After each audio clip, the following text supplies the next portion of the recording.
الحمد للہ وکفا والصلاة والسلام علی عباده الذین اصطفى خصوصاً علی افضلهم وخاتم النبیین محمد الامین وعلی آلہ وصحبہ اجمعین اما بعد فاعوذ باللہ من الشیطان الرجیم بسم اللہ الرحمن الرحیم الذین آتیناہم الکتاب یتلونہ حق تلاوتہ اولئک یؤمنون بہ صدق اللہ العظیم رب اشرح لی صدری ویسر لی امری واحلل عقدۃ من لسانی یفقہوا قولی اللہم ربنا الہمنا رشدنا واعذنا من شرور انفسنا اللہم ارنا الحق حقا وارزقنا اتباعہ وارنا الباطل باطلا وارزقنا اجتنابہ اللہم ارحمنا بالقرآن العظیم واجعلہ لنا اماما ونورا وہدى ورحمہ اللہم ذکرنا منہ ما نسینا وعلمنا منہ ما جہلنا وارزقنا تلاوتہ آناء اللیل وآناء النہار واجعلہ لنا حجتا یا رب العالمین آمین۔ اللہ کے نام سے اس سال کے مطالعہ لٹریچر کا ہم آغاز کر رہے ہیں۔ اگرچہ اس سے قبل غالباً کوئی ایک آدھ کلاس ہو چکی ہے اور وہ اسی کتاب سے متعلق تھی، لیکن چونکہ ہماری اصل حاضری جو ہے اب اصل میں مکمل ہوئی ہے، لہذا یوں سمجھیے کہ آج ہی سے در حقیقت ہم اپنے اس کورس کا آغاز کر رہے ہیں، مطالعہ لٹریچر کی حد تک۔ ہمارا یہ ایک سالہ کورس کافی عرصے سے چل رہا ہے، اور واقعہ یہ ہے کہ اس میں نے خود ذاتی طور پر بہت کم حصہ لیا ہے۔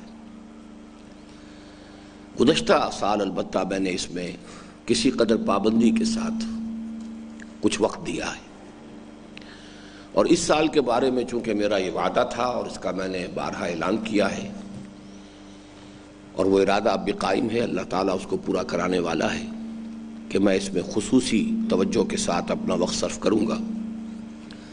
لہذا میں نے ایک مستقل آئٹم اپنے ذمے لے لیا ہے، مطالعہ لٹریچر۔ اس حوالے سے انشاءاللہ تعالیٰ یہ خدمت جو ہے میں سر انجام دوں گا۔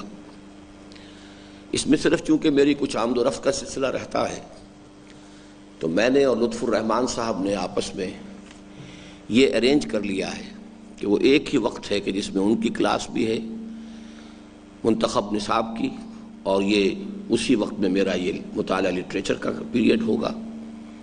جب میں نہیں ہوں گا وہ لیں گے، اور جب بھی میرے لیے ممکن ہوگا اس کلاس کو میں لیتا رہوں گا۔ اس لیے آپ اس کے بارے میں نہ رکھیے گا کہ چونکہ دن جو ہیں وہ بدھ یا جمعرات یا منگل یا بدھ میرے لیے فکس ہیں تو شاید انہی دنوں میں میرا آنا ہوگا۔ اسی وقت میں ہفتے کے کسی بھی دن میں انشاءاللہ حاضر ہوتا رہوں گا۔ ہماری اس وقت جو بھی ایک تحریک ہے جو اللہ کے فضل و کرم سے تنظیم اسلامی کے سالانہ 20ویں سالانہ اجتماع کے موقع پر بعض اعتبارات سے کچھ زیادہ نمایاں ہوئی ہے، پھر تحریک خلافت کے عنوان سے بھی ایک خاصا بڑا جلسہ ہم نے کیا ہے۔ اس سب کا نقطہ آغاز جو ہے وہ 1965-66 سے میری ایک ذاتی کاوش سے ہوا ہے۔ میں اس سے پہلے کی اپنی کوئی داستان اس وقت دہرانا نہیں چاہتا۔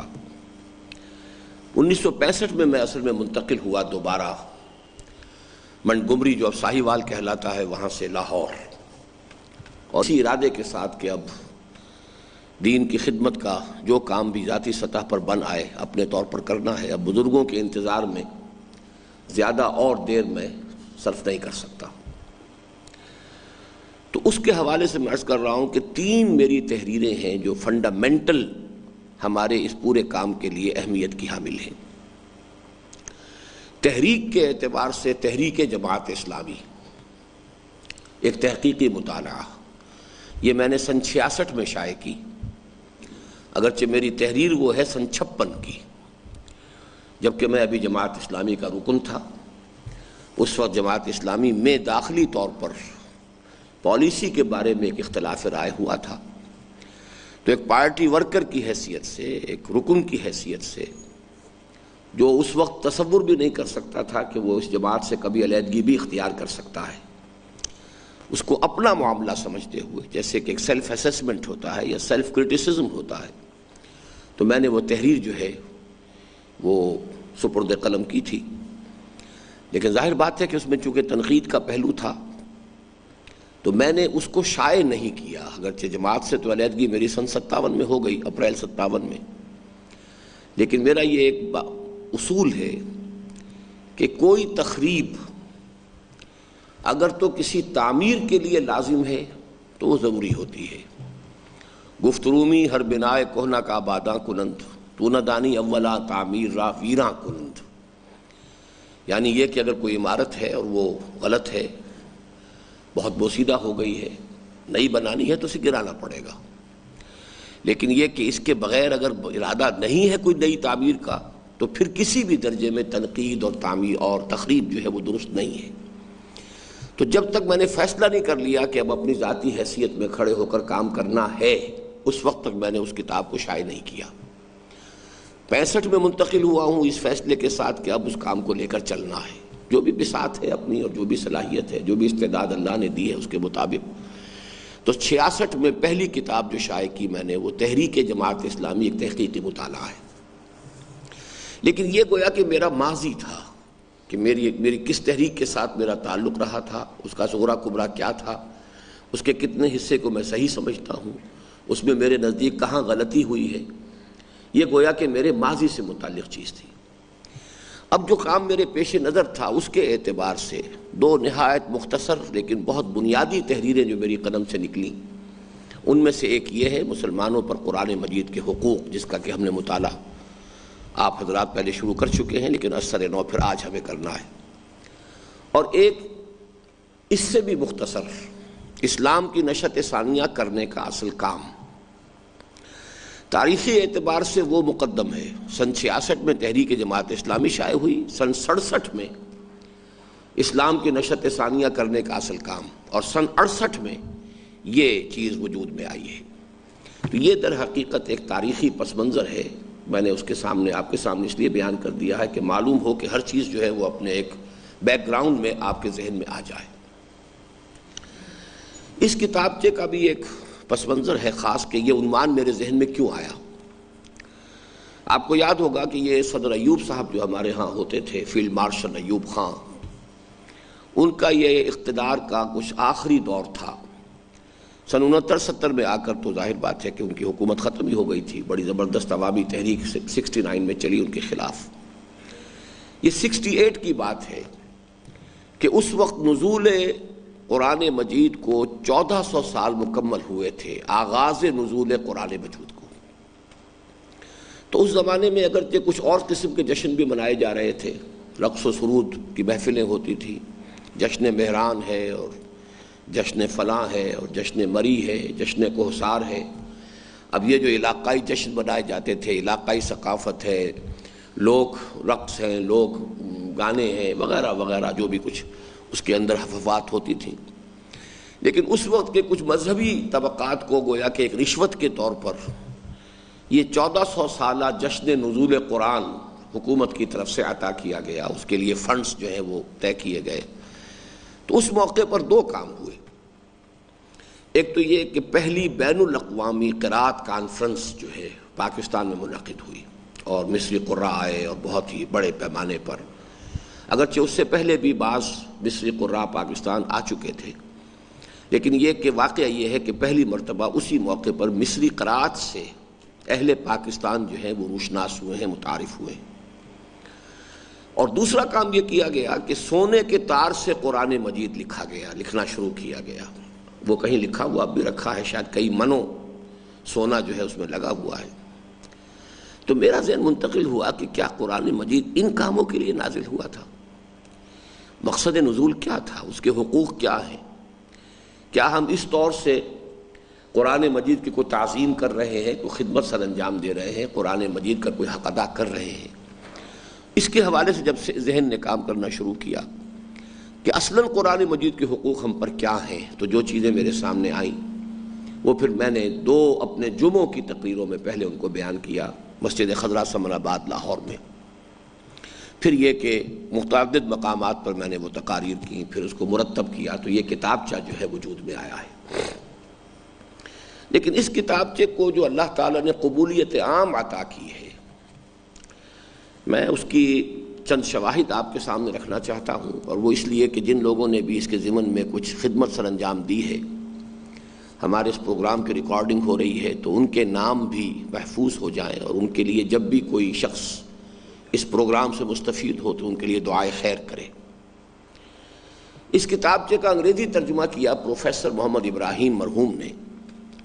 یہ ہیلی کالج آف کامرس کے اندر ہیڈ آف دی ڈپارٹمنٹ تھے انگلش کے، اور بغیر مجھے بتائے، بغیر میری اطلاع کے پورا ترجمہ کیا، پھر اس کی خود ٹائپ سیٹنگ کروائی، اس کی پروف ریڈنگ کی، اور بتایا کہ میں نے یہ سارا کام کر لیا ہے، اب آپ اس کتاب کو شائع کر دیجیے۔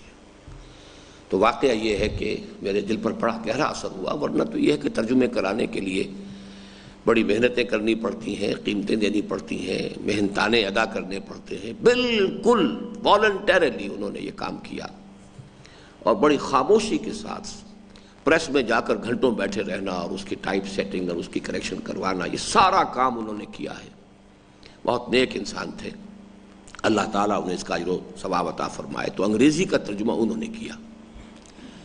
اس کا جو عربی ترجمہ ہے، یہ انگریزی ترجمہ اب جو ہے اس عنوان سے اب شائع ہو رہا ہے، دی obligations Muslims O to the قرآن۔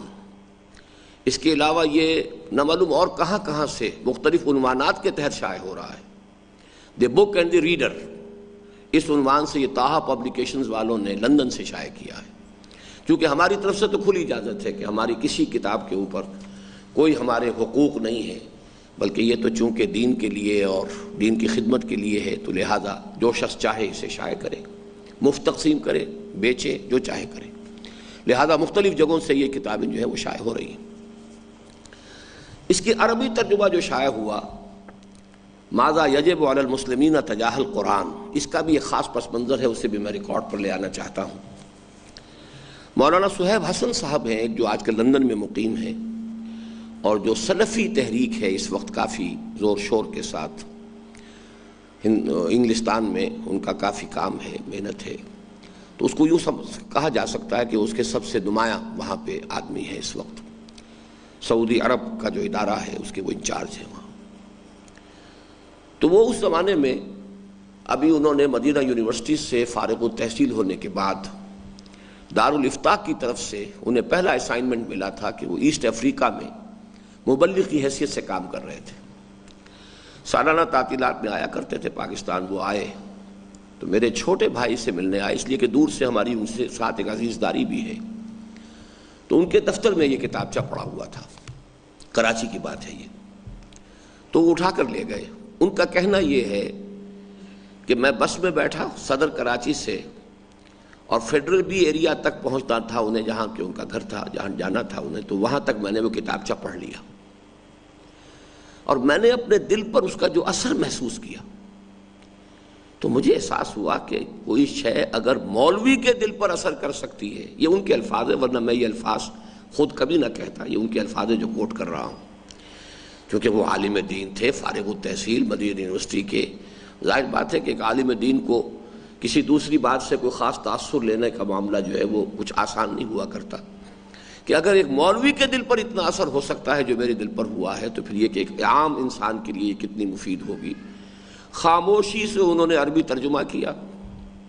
اپنے اہتمام میں البعث الاسلامی ایک رسالہ نکلتا ہے لکھنؤ سے، مولانا سید علی میاں کی زیر نگرانی، 5 اقساط میں 5 پرچوں میں اس کے یہ 5 حقوق جو ہے ایک ایک قسط کر کے شائع ہوئے۔ میرے علم میں بعد میں آیا، جبکہ البعث الاسلامی میں وہ چھپ بھی چکی تھی اقساط۔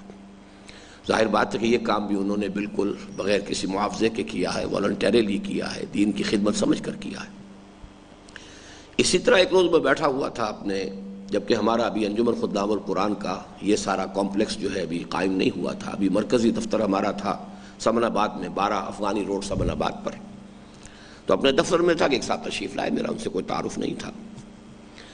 انہوں نے اپنا تعارف خود کرایا کہ میرا نام ہے بشیر احمد، ڈاکٹر بشیر احمد، میں head of the department of Persian ہوں پنجاب یونیورسٹی کا، میں آپ کی اس کتاب کا یہ ترجمہ فارسی میں کر کے لایا ہوں۔ کوئی تعارف ان سے نہیں تھا، کوئی ان سے گفتگو نہیں تھی، میں ان سے سرے سے واقف نہیں تھا، لیکن یہ حقوق قرآن بر مسلمانان، بلکہ یہ کہ بعض جگہ پر تو اس کا برگردن مسلمانہ یہ بھی تھا ترجمہ پہلے شاید، یہ انہوں نے کیا ہے بالکل اپنے طور پر والنٹریلی، اس میں کسی اعتبار سے، جیسا کہ میں نے عرض کیا کہ کوئی میرا تو ان سے تعارف بھی نہیں تھا۔ اسی طریقے سے ہمارے ایک سندھی بھائی نے یہ ترجمہ کیا، ارباب علی چنو نے، یہ سندھی میں شائع ہو چکا ہے۔ ایک دفعہ مجھے اچانک بیٹھا ہوا تھا کہ ملیشیا سے ملائی زبان کے اندر چھپا ہوا اس کا ترجمہ آ گیا، ہندوستان جنوبی ہند کی کسی زبان میں چھپا ہوا آ گیا۔ ظاہر بات ہے کہ زبان یار من ترکی و من ترکی نمی دانم، نہ میں وہ ملیشیا والی زبان پڑھ سکتا ہوں، نہ میں وہ جنوبی ہند کی وہ زبان پڑھ سکتا ہوں، لیکن یہ صرف میں نے آپ کے سامنے اس کی جو ایک مقبولیت ہے خصوصی جو اللہ تعالیٰ کی طرف سے اسے عطا ہوئی ہے، اس کی ایک علامت کے طور پر یہ چیزیں آپ کے سامنے رکھی ہیں۔ مزید یہ کہ ایک واقعہ ہے جو میں چاہتا ہوں کہ ریکارڈ پر آ جائے۔ میرے چھوٹے بھائی جدے میں اپنے کاروبار کے سلسلے میں مقیم تھے، اقتدار احمد مرحوم، تو ان کا جو وہاں پر سعودی جو ان کے پارٹنر تھے، ان کی شادی مصر میں ہوئی تھی، تو ان کے ان لاز میں سے آئے ہوئے تھے کوئی جنرل فتحی رزق، جو کبھی صدر ناصر صاحب کے بڑے دستے راست رہے تھے، اس کے بعد شاید کوئی اختلافات وغیرہ ہوئے، کیا معاملہ تھا مجھے زیادہ معلوم نہیں ہے۔ تو یہ عربی ترجمہ برادرم اقتدار احمد مرحوم نے انہیں دیا کہ آپ دیکھیے، وہ انہوں نے پڑھا، اور اس کے بعد چند دن کے بعد دوبارہ ملاقات ہوئی تو ایک بڑی عجیب بات انہوں نے کہی کہ میں صرف یہ کہہ سکتا ہوں کہ جس شخص نے یہ کتاب لکھی ہے وہ کبھی گمراہ نہیں ہو سکتا، اور یہ میں سمجھتا ہوں کہ آج تک جو بھی مجھے ٹریبیوٹس ملے ہیں شاید ان میں سب سے بڑا ٹریبیوٹ یہی ہے۔ اور اس میں مجھے حیرت یہ ہوئی کہ خود اس شخص کا مزاج جو ہے وہ مزاج نبوی سے کتنا قریب ہے، اس کا مجھے اندازہ ہوا، اس لیے کہ جو حدیث طویل ہے، کبھی موقع آئے گا تو ہم پڑھیں گے اس کو، حضرت علی رضی اللہ تعالیٰ عنہ سے جو مروی ہے قرآن مجید کی عظمت کے بیان میں، اس حدیث کے آخری الفاظ یہی ہیں، من دعا الیہ فقد ہدی الی صراط مستقیم، جو شخص بھی اس قرآن کا داعی بن کر کھڑا ہو جائے گا، کسی اور کو ہدایت ہو نہ ہو، اس کی ہدایت جو ہے وہ انشورڈ ہو گئی، فقد ہدی الی صراط مستقیم۔ اور یہ قد ہدی جو ہے مجہول فعل ماضی میں جب قد لگ جاتا ہے تو یہ پریزنٹ پرفیکٹ ٹینس کا مفہوم دیتا، ہو چکا، قد ہدی، اس کی ہدایت ہو چکی صراط مستقیم کی طرف، من دعا الیہ فقد ہدی الی صراط مستقیم۔ تو جو بات انہوں نے کہی تھی اس میں گویا کہ حضور صلی اللہ علیہ وسلم کے انہی الفاظ مبارکہ کی ایک جھلک یا اس کا ایک عکس موجود تھا۔ بہرحال یہ اس کتابچے کا ایک ہلکا سا تعارف، باقی اس کی تقریضات میں سے جو آخر میں کچھ درج ہیں وہ آپ خود بھی پڑھ لیں گے۔ اب آئیے ہم اس کا سلسلہ وار مطالعہ شروع کرتے ہیں۔ اس کا جو پیش لفظ تھا وہ میں نے کسی حد تک بیان کر دیا، اس کی ضرورت نہیں ہے، لیکن یہ جو صفحہ 4 پر اب اس کے چونکہ چند اس میں اصطلاحات آ رہی ہیں،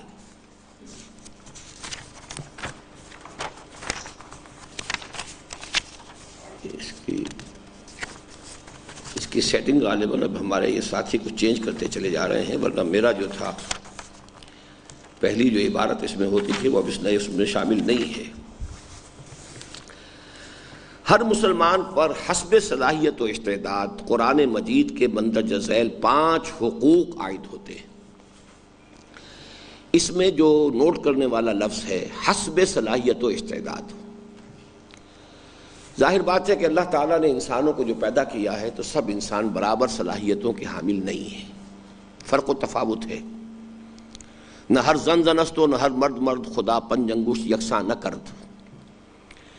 تو جس شخص کے اندر جتنی اس نے صلاحیت اور استعداد رکھی ہے اتنا ہی وہ حساب لے گا، اور یہ اس کے علم میں ہے، چاہے وہ جینز کے اندر تھا، چاہے وہ انوائرمنٹ میں جو فیکٹرز تھے اس کے ڈیولپمنٹ میں، جو اس کی شخصیت کے لیے گیون فیکٹرز ہیں۔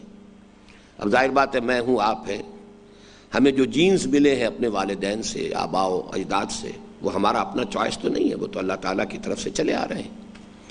اسی طرح کون کس ماحول میں پیدا کیا گیا ہے، اسے کس قسم کے بچپن میں، اس کے بعد جو حالات جو ہیں اس کے اندر اس کی پرورش ہوئی ہے، یہ بھی اس کے لیے، اس کے چوائس میں نہیں ہے، اس کے لیے گیون ہے۔ ان تمام چیزوں سے انسان کی ایک شخصیت بنتی ہے، اس کی کچھ صلاحیتیں جو ہیں وہ ترتیب پاتی ہیں۔ پھر یہ کہ اللہ تعالیٰ کی طرف سے ہر انسان کو ایک آزاد ارادہ بھی دیا گیا ہے۔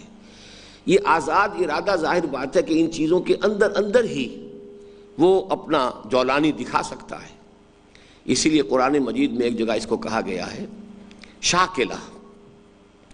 شاکلہ جو ہے شکل، جیسے کہ پیٹرن ہوتا ہے، کسی چیز کو ڈھالنا ہوتا ہے، لوہا ہے اسے آپ نے کسی شکل میں ڈھالنا ہے تو اس کے لیے پہلے ایک پیٹرن بنایا جاتا ہے۔ ہمارے مستری لوگ اسے پاٹن کہتے ہیں۔ آپ نے وہ لوہا جو ہے اس کو پگھلایا، پھر اس میں ڈال دیا تو اسی کی شکل اختیار کرنے کا شاکلہ ہے۔ تو ہمارا ہم میں سے ہر شخص کا ایک شاکلہ ہے جو اللہ نے دیا ہوا ہے، اس کا ایک گیون کریکٹر ہے، اس کا ایک ٹریٹ ہے، اس کے اندر یقیناً سب لوگ ایک دوسرے سے مختلف ہیں، لیکن اب اس کے اندر ہماری فری ول ہے کہ وہ کس درجے اپنا ظہور کرتی ہے، اس کا کتنا کچھ اس کی جولانی طبع جو ہے وہ ظاہر ہوتی ہے، کتنی وہ اپنی محنت سے اس کے اندر اکتساب کرتا ہے۔ اس حوالے سے ان دونوں چیزوں میں فرق رہے گا۔ حسب صلاحیت و استعداد یہ حقوق ہر مسلمان پر عائد ہوتے ہیں۔ البتہ اس میں ذرا ایک ٹریپ بھی ہے، اور وہ ٹریپ یہ ہے کہ بسا اوقات انسان دینی معاملات میں اپنے آپ کو ایبسالو کرنے کے لیے، بری کرنے کے لیے کہہ دیتا ہے میرے اندر تو صلاحیت نہیں ہے، جبکہ ہمیں نظر آ رہا ہوتا ہے کہ دنیا میں اس کی صلاحیت ظاہر ہو رہی ہے، پروفیشن میں شائن کر رہا ہے، کاروبار میں خوب کامیاب جا رہا ہے، اور دنیاوی معاملات میں بڑا سوجھ بوجھ کا مظاہرہ کر رہا ہے، سب کچھ ہے، لیکن یہ کہ جب دین کی بات آئے گی جی ہمارے اندر تو صلاحیت نہیں ہے۔ یہ در حقیقت ایک سیلف ڈسیپشن ہے۔ یخادعون اللہ والذین آمنوا وما یخدعون الا انفسہم، یہ اللہ کو دھوکہ دینے کی کوشش ہے اور لوگوں کو دھوکہ دینے کی کوشش ہے، حالانکہ اس میں انسان صرف اپنے آپ کو دھوکہ دیتا، کسی اور کو دھوکہ نہیں دے سکتا۔ تو اس کا حل کیا ہے؟ اپنی امکانی حد تک کوشش کرو، جا وہیں تک سکو گے جہاں تک کہ تمہارا شاکلہ ہے۔ یہ جملہ اچھی طرح نوٹ کر لیجیے۔ اپنی امکانی حد تک کمی اگر آپ نے کر دی تو آپ مجرم ہیں، وہ آپ نے کر دیا جتنا آپ کھود سکتے تھے، کھود دیا تو آپ کامیاب ہو گئے، چاہے آپ تہ تک پہنچے کہ نہیں پہنچے، تیل نکلا کہ نہیں نکلا، اس سے آپ کی کامیابی ناکامی کا اس سے کوئی تعلق نہیں۔ لیکن اگر جو آپ کے اندر استعداد تھی کھدائی کرنے کی، اس میں آپ نے خود کمی رکھی تو آپ مجرم ہو گئے۔ یہ اصول جو ہے بہت بنیادی اصول ہے، اسی لیے حضور صلی اللہ علیہ وسلم نے فرمایا اعملوا فکلکم میسر لما خلق۔ یہ بہت اہم حدیث ہے، میرا خیال ہے ہمارا شاید یہ اس خیال سے کہ میرے گھٹنے جواب دے چکے ہیں، نظرات نے بلیک بورڈ رکھا نہیں ہے، آئندہ سے بلیک بورڈ لگانا ہے اس کلاس کے ساتھ، کوشش کروں گا۔ اعملوا، محنت کرو، کوشش کرو، جد و جہد کرو، فکلکم میسر لما خلق، بہرحال میسر وہی کچھ آئے گا کہ جو تمہاری اس خلقت کے اندر ودیت ہو چکا ہے۔ اس سے آگے جس کو انگریزی میں کہتے ہیں one can not outgrow his skin, آپ کتنے موٹے ہو جائیں، کتنے اپنے مسل ڈیولپ کر لیں، کتنی فیٹ اپنے اوپر چڑھا لیں، بہرحال یہ جو یہ کھلڑی ہے اس کے تو اندر ہی رہیں گے، وہ کھلڑی پھیلتی جائے گی، کھال کے اندر تو رہنا ہے، اس سے باہر آپ نہیں نکل سکتے۔ تو اس ایک جملے کے حوالے سے یہ ذہن میں رکھیے کہ حسب صلاحیت و استعداد کی وجہ سے کوئی شخص اپنے آپ کو بری نہ سمجھ لے یہ کہہ کے کہ میرے اندر تو صلاحیت نہیں ہے۔ اگر ہم ساری دنیاوی تعلیمات حاصل کر سکتے ہیں، یہاں کی اچیومنٹس جو ہیں وہ ہماری نمایاں ہو رہی ہیں، چاہے وہ کاروبار میں ہے، پروفیشنز میں ہے، کسی اور چیز میں ہے، تو کیوں نہیں ہم وہی ساری صلاحیتیں جو ہیں اس دین کے کام میں لگا کر اور اس سے امید کریں کہ اس سے اس کے نتائج برآمد ہوں گے۔ اچھا، وہ 5 حقوق کیا ہیں؟ نمبر 1 ایمان و تعظیم۔ اس کے بارے میں تفصیلی بحث تو بعد میں ہوگی کہ ایمان سے مراد کیا ہے، تعظیم سے مراد کیا ہے، لیکن یہاں تعظیم کا ایک مفہوم ذہن میں رکھ لیجئے۔ ایک تعظیم کے معنی اردو میں ہم لیتے ہیں کسی کی تعظیم کرنا، ٹو شو ریسپیکٹ ٹو ہم۔ ایک جو اصل مفہوم عربی زبان میں تعظیم کا ہے، to hold something in high esteem, اس کو عظیم سمجھنا کہ اس کے اندر عظمت ہے، اس کے اندر بہت قدر و قیمت ہے۔ تو ایک ہے کسی کے لیے رسپیکٹ، تعظیم، یہ بھی صحیح ہے، اس کا مفہوم آئے گا، لیکن یہ ہے کہ یہاں جو مفہوم یہ آیا ہے وہ یہ ہے کہ اگر صحیح معنی میں ہمیں ایمان حاصل ہو جائے، یقین حاصل ہو جائے کہ یہ اللہ کی کتاب ہے، تو پھر اس کا جو مقام اور مرتبہ ہماری نگاہوں میں ہوگا، پھر اس کی جو قدر و قیمت ہماری نگاہ میں ہوگی، ظاہر بات ہے کہ اسی کی مناسبت سے پھر آدمی اس کے لیے محنت کرتا ہے۔ اگر آدمی کو معلوم ہو کہ یہاں سے تیل برآمد ہو سکتا ہے تو لاکھوں کروڑوں ڈالر جو ہیں وہ اس کی جو ہے ڈرلنگ پر اور انویسٹیگیشن کے اوپر خرچ کرتے ہیں لوگ، اس لیے کہ توقع ہے کہ یہاں سے کچھ نکلے گا۔ اگر یہ توقع ہی نہیں ہے تو ظاہر بات ہے کہ اس پہ کوئی محنت صرف نہیں کرے گا، پیسہ نہیں خرچ کرے گا۔ تو ایمان کے ساتھ جو براہ راست پروپورشنل شے ہے وہ تعظیم ہے۔ جتنا گہرا ایمان ہوگا کہ یہ اللہ کی کتاب ہے، اللہ کا کلام ہے، اتنی ہی اس کی عظمت جو ہے وہ ہم پر منکشف ہوگی، اور اسی کے حوالے سے پھر اس کے لیے وقت، صلاحیت، محنت، ذہانت کا صرف کرنا ہمارے لیے آسان ہوگا۔ دوسرا حق ہے تلاوت و ترتیل، اس پر بھی تفصیل سے گفتگو بعد میں ہوگی، یعنی اسے انسان پڑھے جیسے کہ پڑھنے کا حق ہے۔ تیسرا حق ہے تذکر و تدبر، یعنی انسان اس کو سمجھے جیسے کہ سمجھنے کا حق ہے۔ چوتھا حق ہے حکم و اقامت، یہ خاصی ثقیل اصطلاحات ہے قرآن مجید کی۔ حکم کے معنی ہوتا ہے کوئی رائے دینا، رائے بنانا، فیصلہ کرنا۔ جب آپ کو فیصلہ کرتے ہیں تو پہلے خود ایک رائے قائم کرتے ہیں، ہماری رائے قرآن کے بالکل ساتھ ہم آہنگ ہو جائے، باطنی طور پر ذہنی کیفیت یہ ہو کہ ہم وہی کچھ سوچ رہے ہوں جو قرآن سوچ رہا ہے یا قرآن جو ہمارے سامنے رکھ رہا ہے، ایک ہم آہنگی، حکم بالقرآن۔ اور پھر اقامت قرآن جو ہے وہ ہے کہ اس کے ایک نظام کی حیثیت سے اسے قائم کیا جائے۔ پانچواں حق ہے تبلیغ و تبیین، یعنی اس کو دوسروں تک پہنچانا، اور پہنچانے کے ساتھ تبیین، واضح کرنا۔ محض پہنچا دینا کافی نہیں ہے، اس کی تبیین، لِتُبَيِّنَ لِلنَّاسِ مَا نُزِّلَ إِلَيْهِمْ، تاکہ اے نبی آپ واضح کریں لوگوں پر جو کچھ ان کے لیے نازل کیا گیا ہے۔ تو تبلیغ ابتدائی مرحلہ ہے، اور جو اصل شے مطلوب ہے وہ تبیین ہے۔ اس کے بعد تھوڑا سا یہ ہے مختصر سا معاملہ، وہ پڑھ ہی لیتے ہیں ہم۔ الحمدللہ وکفی والسلام علی عبادہ الذین اصطفی، اما بعد فاعوذ باللہ من الشیطان الرجیم، بسم اللہ الرحمن الرحیم، رب اشرح لی صدری ویسر لی امری واحلل عقدۃ من لسانی یفقہوا قولی۔ آپ کو معلوم ہے کہ آج کل ہمارے ملک میں سرکاری اور غیر سرکاری دونوں سطحوں پر نزول قرآن مجید کا 1400 سالہ جشن منایا جا رہا ہے۔ اس سلسلے میں دو باتیں سمجھ لینے کی ہیں۔ ایک یہ کہ اس قسم کی نئی تقریبات کی ایجاد اور ترویج ہمارے دین کے مزاج سے مناسبت نہیں رکھتی۔ ہمیں اپنے تمام دینی جذبات کے ظہور کے لیے صرف ان تقریبات پر اکتفا و قناعت کرنا چاہیے جو حضور نبی اکرم صلی اللہ علیہ وسلم سے ماثور چلی آ رہی ہیں۔ یہ نئے جشن، نئی عیدیں، عید میلاد اور عید استقلال، یہ سب چیزیں جو ہے در حقیقت دین کے بنیادی مزاج کے خلاف ہیں۔ عیدیں دو ہی ہیں، عید الفطر ہے، عید الاضحیٰ ہے، ہمیں انہی کے حوالے سے ساری بات کرنی چاہیے، نئے جشن نہیں منانے چاہیے۔ ان میں نت نئے اضافوں سے دین میں بدعت کا دروازہ کھلتا ہے، جس سے بے شمار خرابیاں پیدا ہوتی ہیں۔ حضور صلی اللہ علیہ وسلم کا یہ فرمان مبارک ہمیشہ ہمارے پیش نظر رہنا چاہیے، وَشَرُّ الْأُمُورِ مُحْدَثَاتُهَا وَكُلَّ مُحْدَثَةٍ بِدْعَةٍ وَكُلَّ بِدْعَةٍ ضَلَالَةٍ۔ تمام معاملات میں سب سے برے معاملات وہ ہیں جو نئے ایجاد کیے جائیں، اور ہر نئی ایجاد شدہ چیز یہ بدعت ہے، اور ہر بدعت ضلالت ہے۔ اب ایجادات ایک ہوتی ہیں جو سائنٹیفک ہے، اس میں اس سے بحث نہیں ہے، ہوائی جہاز ایجاد ہو گیا، اسٹیم انجنز ایجاد ہو گئے، یہ ایجاد اور شے ہے، یہ بجلی ایجاد ہو گئی۔ لیکن دین کے اندر تعبدی امور میں، عبادات سے متعلق کسی بھی مسئلے میں کوئی نئی شے کا آغاز وہ بدعت ہے۔ موجودہ سلسلہ تقریبات کے ساتھ لفظ جشن بھی خاص اہمیت کا حامل ہے۔ اس سے ذہن خواہی نہ خواہی جشنوں کے اس سلسلے کے جانب منتقل ہو جاتا ہے جو خیبر سے کراچی تک مختلف علاقائی ناموں سے منائے جا رہے ہیں، اور جن میں اس نام نہاد ثقافت کا مظاہرہ کیا جاتا ہے جو قرآن مجید کی تعلیمات پر ایک کھلا طنز ہے۔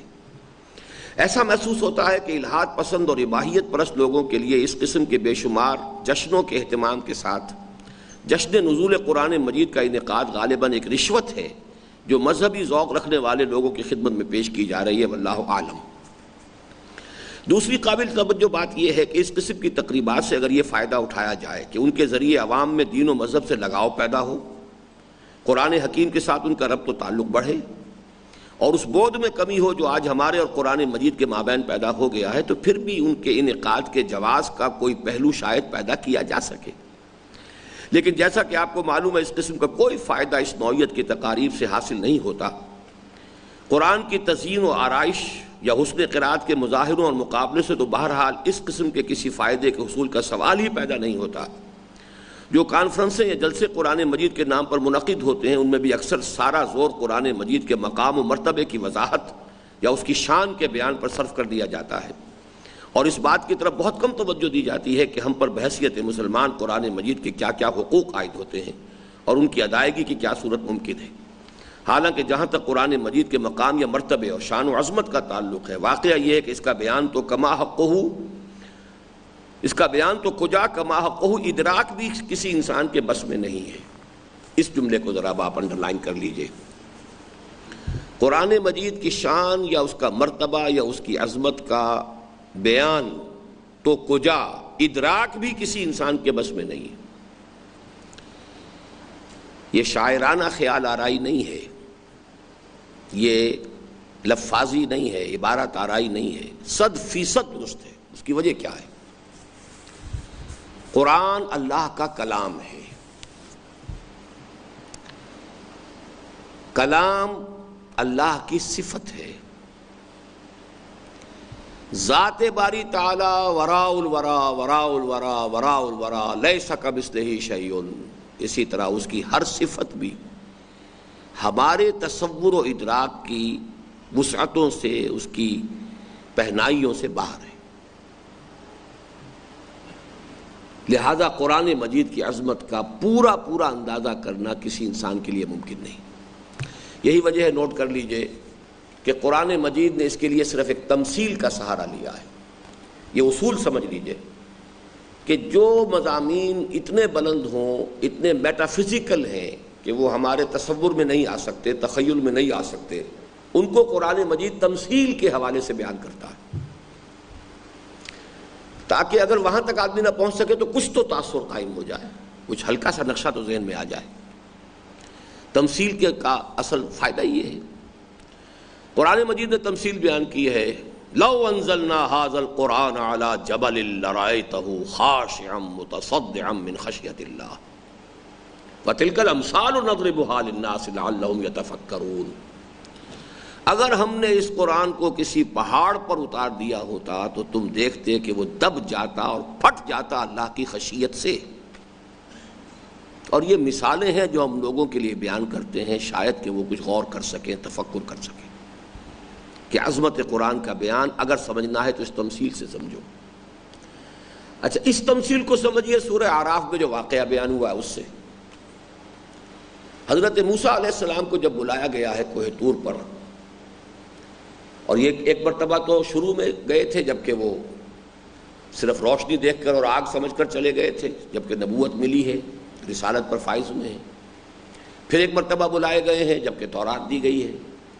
پھر تیسری مرتبہ گئے ہیں قوم کی طرف سے توبہ کرنے اور معافی مانگنے، جو اجتماعی جرم ہو گیا تھا ان سے کہ انہوں نے حضرت موسیٰ کی عدم موجودگی میں بچھڑے کی پرستی شروع کر دی تھی۔ اس موقع پر ایک مکالمہ ہوا ہے۔ اب ظاہر بات ہے کہ ویسے تو شاید اور بھی مواقع ہوئے ہوں، لیکن یہ 3 مواقع تو میں نے آپ کے سامنے بیان کر دی ہے کہ 3 مرتبہ ایسا ہو رہا ہے کہ اللہ سے بات تو ہو رہی ہے، ہم کلامی تو ہے، تو آتش شوق بھڑکی، اے اللہ مجھے دیدار بھی عطا فرما دے۔ کیا قیامت ہے کہ چلمن سے لگے بیٹھے ہیں، صاف چھپتے بھی نہیں، سامنے آتے بھی نہیں۔ اب یہ کہ بات تو ہو رہی ہے، من ورائے حجاب ہو رہی ہے، پردے کے پیچھے سے ہو رہی ہے، مکالمہ براہ راست ہے، اگرچہ سامنے نہیں۔ تو وہ جو آتش شوق بھڑکی ہے اس میں درخواست کر بیٹھے ہیں، رب ارنی انظر الیک، پروردگار ذرا دیدار بھی عطا فرما، میں تجھے دیکھنا چاہتا ہوں۔ فوراً ڈانٹ پڑ گئی، لن ترانی، تم مجھے ہرگز نہیں دیکھ سکتے۔ وَلَٰكِنِ انظُرْ إِلَى الْجَبَلِ، ذرا اس پہاڑ کی طرف نگاہ کرو، فَإِنِ اسْتَقَرَّ مَكَانَهُ فَسَوْفَ تَرَانِي، میں اپنی ایک تجلی اس پر ڈالوں گا، اگر وہ اس کو جھیل جائے تو سمجھنا کہ تم بھی دیکھ سکو گے مجھے۔ فَلَمَّا تَجَلَّى رَبُّهُ لِلْجَبَلِ جَعَلَهُ دَكًّا وَخَرَّ مُوسَىٰ صَعِقًا، اب یہ جب اللہ تعالیٰ کی ایک تجلی جو ہے اللہ نے اس پہاڑ پر ڈالی ہے تو پہاڑ ریزہ ریزہ ہو گیا، اور حضرت موسیٰ بالواسطہ مشاہدے کے تحت، ابھی وہ براہ راست موسیٰ پر تجلی نہیں تھی، تجلی کا انڈائریکٹ مشاہدہ ہو رہا ہے، تجلی ہے باری تعالیٰ ہے پہاڑ پر، وَلَٰكِنِ انظُرْ إِلَى الْجَبَلِ، لیکن یہ کہ فلما تجلی ربہ للجبل جعلہ دکا وخر موسیٰ صعقا، اور حضرت موسیٰ بے ہوش ہو کر گر گئے۔ اب یہ ہے وہ واقعہ جو پیش آیا کہ اللہ تعالیٰ کی ذات کی ایک ادنا تجلی کا اثر پہاڑ پر یہ ہوا ہے کہ وہ ریزہ ریزہ ہو گیا اور پھٹ گیا۔ تو بالکل اسی طرح سمجھ لو کہ اللہ کے کلام کی تاثیر بھی وہی ہے۔ یہ دوسری بات ہے، یہ انسولیٹڈ ہے، کسی جگہ سے کوئی بڑا کیبل گزر رہا ہو اور اس میں بہت ہائی وولٹیج کی الیکٹرک کرنٹ جا رہا ہو، لیکن ہے انسولیٹڈ، آپ اس کے اوپر چل رہے ہیں، پھر رہے ہیں، دیکھ رہے ہیں، گبال رہے ہیں، آپ کو کیا پتا کہ آپ کے قدموں کے نیچے سے کیا قیامت گزر رہی ہے، آپ کو اندازہ ہی نہیں۔ اس معنی میں عظمت قرآن کے اعتبار سے یہ آیت مبارکہ سورہ حشر کی جو ہے اس کو سمجھیے کہ اس کا ذروہ سنام ہے، لو انزلنا هذا القرآن على جبل لرأيته خاشعا متصدعا من خشية الله وتلك الامثال نضربها للناس لعلهم يتفكرون۔ تو کسی انسان کے لیے اس کی اصل عظمت کا اندازہ ممکن نہیں ہے، کسی درجے میں ہے تو وہ آگے آ رہا ہے۔ سیدھی سی بات یہ ہے کہ قدر گوہر شاہ داند یا بداند گوہری، کہ موتی کی قدر و قیمت جو ہے یا تو جوہری جو ہے گوہری جو اس میں ٹریڈنگ کرتا ہے، ڈیل کرتا ہے، اس میں اسے پتہ ہے یہ موتی کتنا قیمتی ہے، یہ موتی کتنا قیمتی ہے، یا پھر بادشاہوں کے علم میں ہوتا ہے جو اس کو استعمال کرتے ہیں۔ عام آدمی کو کیا پتہ چلے گا کہ یہ ایک ٹکڑا جو ہے یہ کانچ کا ٹکڑا ہے یا یہ موتی ہے، یہ ہیرا ہے یا یہ کیا ہے، کچھ بھی پتہ نہیں چلے گا۔ تو قدر گوہر شاہ داند یا بداند گوہری، قرآن حکیم کے اصل مقام و مرتبے کا علم صرف اس شاہ ارض و سماوات کو ہے جس کا یہ کلام ہے، اور اس کی حقیقی قدر و قیمت سے آگاہ صرف وہ ذات بابرکت ہے جس پر یہ نازل ہوا صلی اللہ علیہ وسلم۔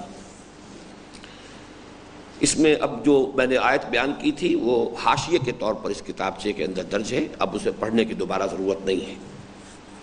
ہمارا اصل کام یہ ہے کہ پوری دیانتداری کے ساتھ پہلے یہ سمجھیں کہ اس کتاب مبارک کے کیا حقوق ہم پر عائد ہوتے ہیں، پھر یہ دیکھیں کہ آیا ہم انہیں ادا کر رہے ہیں یا نہیں، اور اگر یہ معلوم ہو کہ ایسا نہیں ہے تو پھر یہ سوچیں کہ ان کی ادائیگی کی کیا صورت ممکن ہو سکتی ہے، اور پھر بلا تاخیر اس کے لیے سرگرم عمل ہو جائیں، اس لیے کہ اس کا براہ راست تعلق ہماری عاقبت اور نجات سے ہے۔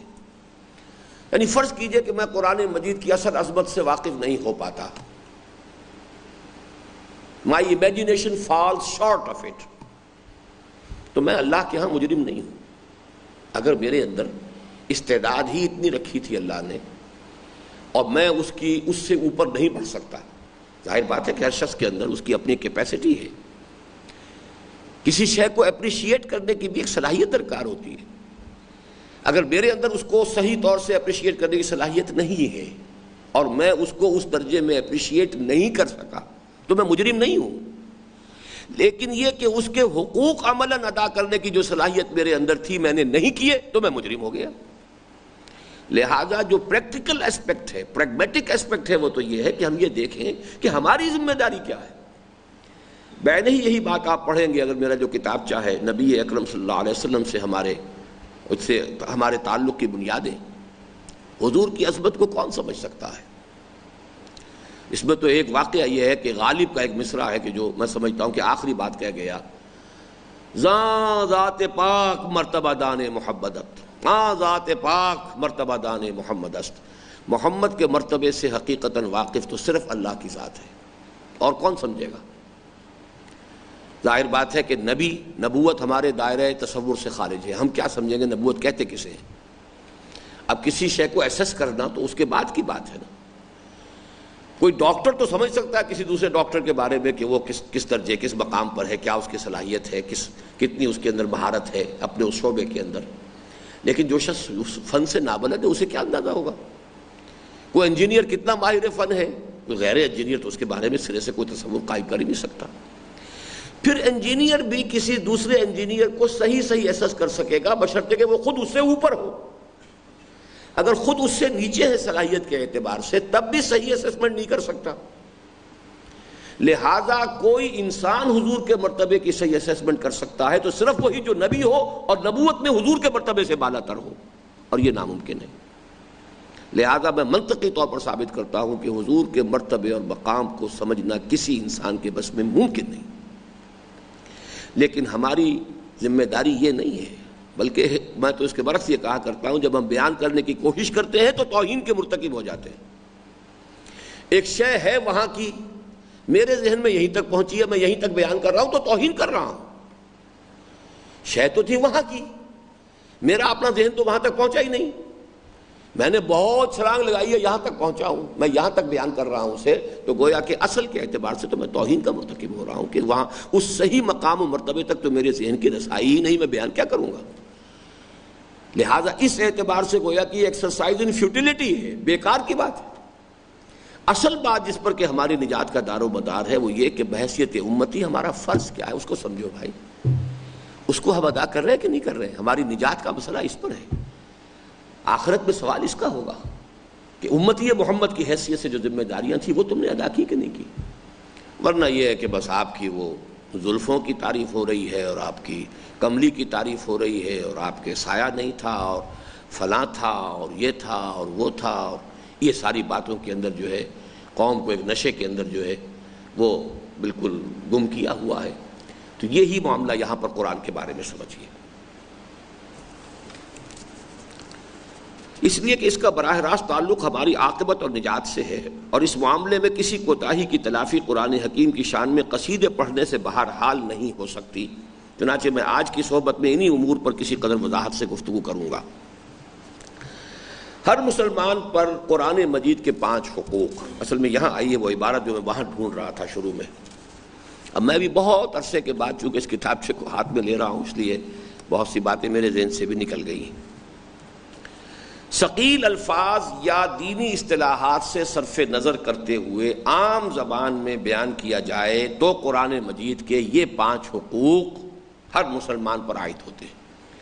وہ ثقیل الفاظ تھے، اصطلاحات تھیں، ایمان، تعظیم، تلاوت، ترتیل، تذکر، تدبر، حکم، اقامت، تبلیغ، تبیین، یہ تو ہیں ثقیل اصطلاحات۔ سادہ الفاظ میں کیا ہے؟ یہ کہ اسے مانے، اس میں اضافہ کر لیجئے، پہلا حق یہ ہے اسے مانا جائے جیسا کہ اس کے ماننے کا حق ہے، دوسرے یہ کہ اسے پڑھے، یعنی اسے پڑھا جائے جیسے کہ اسے پڑھنے کا حق ہے۔ چنانچہ جو میں نے آج آیت شروع میں تلاوت کی تھی، الذین آتیناہم الکتاب یتلونہ حق تلاوتہ، جن لوگوں کو ہم کتاب دیتے ہیں وہ پھر اس کی تلاوت کرتے ہیں جیسے کہ اس کی تلاوت کا حق ہے۔ تیسرا یہ کہ اسے سمجھے جیسے اور جتنا کہ اس کے سمجھنے کا حق ہے۔ چوتھے یہ کہ اس پر عمل کرے جیسے اور جتنا کہ اس پر عمل کرنے کا حق ہے، اور پانچویں یہ کہ اسے دوسروں تک پہنچائے۔ اب میں چاہتا ہوں کہ ان 5 حقوق کی قدر تفصیل ان اصطلاحات کی مختصر تشریح کے ساتھ آپ حضرات کے سامنے پیش کروں جو خود قرآن مجید میں ان کے لیے استعمال ہوئی ہیں، تاکہ ضمنی فائدے کے طور پر آپ حضرات قرآن مجید کی بات بنیادی اصطلاحات سے بھی مانوس ہو جائے۔ ایمان و تعظیم، ماننے کا نام، اصطلاحی نام ایمان ہے، اور اس کے 2 پہلو ہیں، اقرار باللسان اور دوسرے تصدیق بالقلب۔ اقرار لسانی دائرہ اسلام میں داخلے کی شرط ہے، اور تصدیق قلبی حقیقی ایمان کا لازمہ ہے۔ اب اس ایمان کے بارے میں ان 2 جملوں میں جو بات آئی ہے اچھی طرح سمجھ لیجئے۔ زبان سے مان لینا، میں نے مان لیا قرآن اللہ کا کلام ہے، قانونی تقاضا پورا ہو گیا۔ دل سے یقین کیا کہ واقعتاً ہے، یہ ہے وہ کہ جو مطلوب ہے۔ اقرار باللسان سے آپ کی زندگی پر عملاً کوئی تبدیلی نہیں آئے گی، تبدیلی آئے گی تو دلی یقین والے ایمان سے آئے گی، ورنہ نہیں آئے گی۔ قرآن پر ایمان لانے کا مطلب یہ ہے کہ زبان سے اس کا اقرار کیا جائے کہ قرآن اللہ تعالیٰ کا کلام ہے، جو برگزیدہ فرشتے حضرت جبرائیل علیہ السلام کے ذریعے اللہ کے آخری رسول حضرت محمد صلی اللہ علیہ وسلم پر نازل ہوا۔ اس اقرار سے انسان دائرہ اسلام میں داخل ہو جاتا ہے، لیکن حقیقی ایمان اسے اس وقت نصیب ہوتا ہے جب ان تمام امور پر ایک پختہ یقین اس کے قلب میں پیدا ہو جائے۔ اور یہ ہے اگلا جملہ جو اہم ہے، اور پھر ظاہر ہے کہ جب یہ صورت پیدا ہو جائے گی تو خود بخود قرآن کی عظمت کا نقش قلب پر قائم ہو جائے گا، اور جوں جوں قرآن پر ایمان بڑھتا جائے گا اس کی تعظیم و احترام میں بھی اضافہ ہوتا چلا جائے گا۔ گویا ایمان و تعظیم لازم و ملزوم ہے۔ یہ جو دو اصطلاحات ہم نے وضع کی تھی، ایمان و تعظیم، ایمان ماننا ہے کہ یہ اللہ کا کلام ہے، یہ ماننا جب اقرار باللسان سے اتر کر تصدیق بالقلب کی شکل اختیار کرتا ہے تو قرآن کی عظمت منکشف ہوتی ہے۔ شہنشاہ ارض و سما کا کلام ہے، میرے خالق اور مالک اور میرے رازق اور میرے الہ اور میرے معبود کا کلام ہے۔ اب اس سے اس کی عظمت کا نقش قلب پر قائم ہوگا۔ جتنا جتنا یہ یقین گہرا ہوتا جائے گا، جیسا میں نے شروع میں کہا تھا، اتنا ہی یہ جو عظمت کا نقش ہے اور بلند ہوتا چلا جائے گا۔ یہ بالکل سمجھیے کہ ایک ریسیپروکل معاملہ ہے۔ مجھے وہ ایک مصرع ذہن میں آ رہا ہے، ان کا غرور دیکھ کر ہو گئے خاکسار ہم، عرش کی یہ بلندیاں فرش کی پستیوں سے ہیں۔ ظاہر بات ہے کہ یہ دونوں چیزیں ریلیٹیو ہیں، پستی ہوگی تو بلندی کا تصور ہوگا نا۔ تو عرش کی یہ بلندیاں فرش کی پستیوں سے ہیں، ان کا غرور دیکھ کر ہو گئے خاکسار ہم۔ اس دوسرے مصرے کو آپ چھوڑ دیجئے، لیکن اس وقت صرف یہ کہ عرش کی یہ بلندیاں فرش کی پستیوں سے ہیں۔ جتنی گہرائی میں یقین اترتا چلا جائے گا کہ یہ اللہ کا کلام ہے، اتنی ہی عظمت جو ہے بلند سے بلند تر ہوتی چلی جائے گی۔ یہ ہے در حقیقت جو اس کو تصور کو میں دینا چاہ رہا ہوں۔ قرآن حکیم سے معلوم ہوتا ہے کہ قرآن پر ایمان سب سے پہلے خود نبی کریم صلی اللہ علیہ وسلم اور آپ کے ساتھی صحابہ کرام رضوان اللہ علیہم اجمعین لائے۔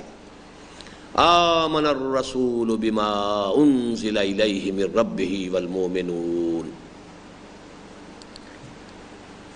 یہ ایک بہت لطیف، بہت مشکل اور بڑا فلسفیانہ پیچیدہ مسئلہ ہے۔ دیکھیے، حضور صلی اللہ علیہ وسلم کے بارے میں قرآن مجید مختلف مقامات پر کہتا ہے، ما کنت ترجو، اے نبی آپ کو تو کوئی امید نہیں تھی کہ کوئی نبوت ملے گی، کوئی رسالت ملنے والی ہے، کوئی قرآن نازل ہوگا، کچھ نہیں۔ آپ نے کہیں کسی خانقاہ میں تپسیائیں نہیں کی، کسی خانقاہ کے اندر جا کر کہیں تپسیا کر رہے ہوتے، ریاضتیں کر رہے ہوتے تو منتظر ہوتے کہ کبھی کوئی تجلی ہوگی، کبھی کوئی کچھ مجھے بھی ملے گا، کچھ بھی نہیں۔ ایک ایسا سلیب الفطرت انسان جس کا بچپن بڑی سختیوں میں گزرا ہے، افلاس میں، سختیوں میں، مشقت میں۔ حضور فرماتے ہیں کہ میں چند ٹکوں کے عوض قریش کی بھیڑیں بکریاں چرایا کرتا تھا، بے قراریت، چند ٹکوں کے عوض۔ یتیم کی حیثیت سے دنیا میں آئے ہیں۔ پھر یہ کہ جو کفالت کرنے والا شخص ابو طالب وہ نہایت قلاش تھے، دنیاوی اعتبار سے ان کے پاس کچھ نہیں تھا، تو خود حضرت حضور نے محنت مشقت کر کے سپورٹ کیا ابو طالب کی فیملی کو۔ جوانی میں آ کر البتہ اللہ نے ایک شکل پیدا کر دی ہے کہ حضرت خدیجہ رضی اللہ تعالیٰ عنہ سے شادی ہو گئی ہے، تو ایک سکون، اطمینان، سہولتیں حاصل ہو گئی ہیں۔ اب اس کے بعد کی پوری زندگی جو ہے وہ ایک تاجر، خوش خلق تاجر ہیں، امین ہیں، صادق ہیں۔ باقی کوئی اس طرح کا معاملہ نہ کبھی آپ نے کوئی شعر گوئی کی کوشش کی کہ کسی استاد کے پاس جا کر جو ہے وہ اس کی تعلیم اور اصلاح حاصل کر رہے ہوں، نہ کبھی آپ نے کسی مذہبی جو ہے شخصیت یا کسی راہب کے پاس جا کر جو ہے وہ کچھ اپنی روحانی، کچھ نہیں، قطعاً۔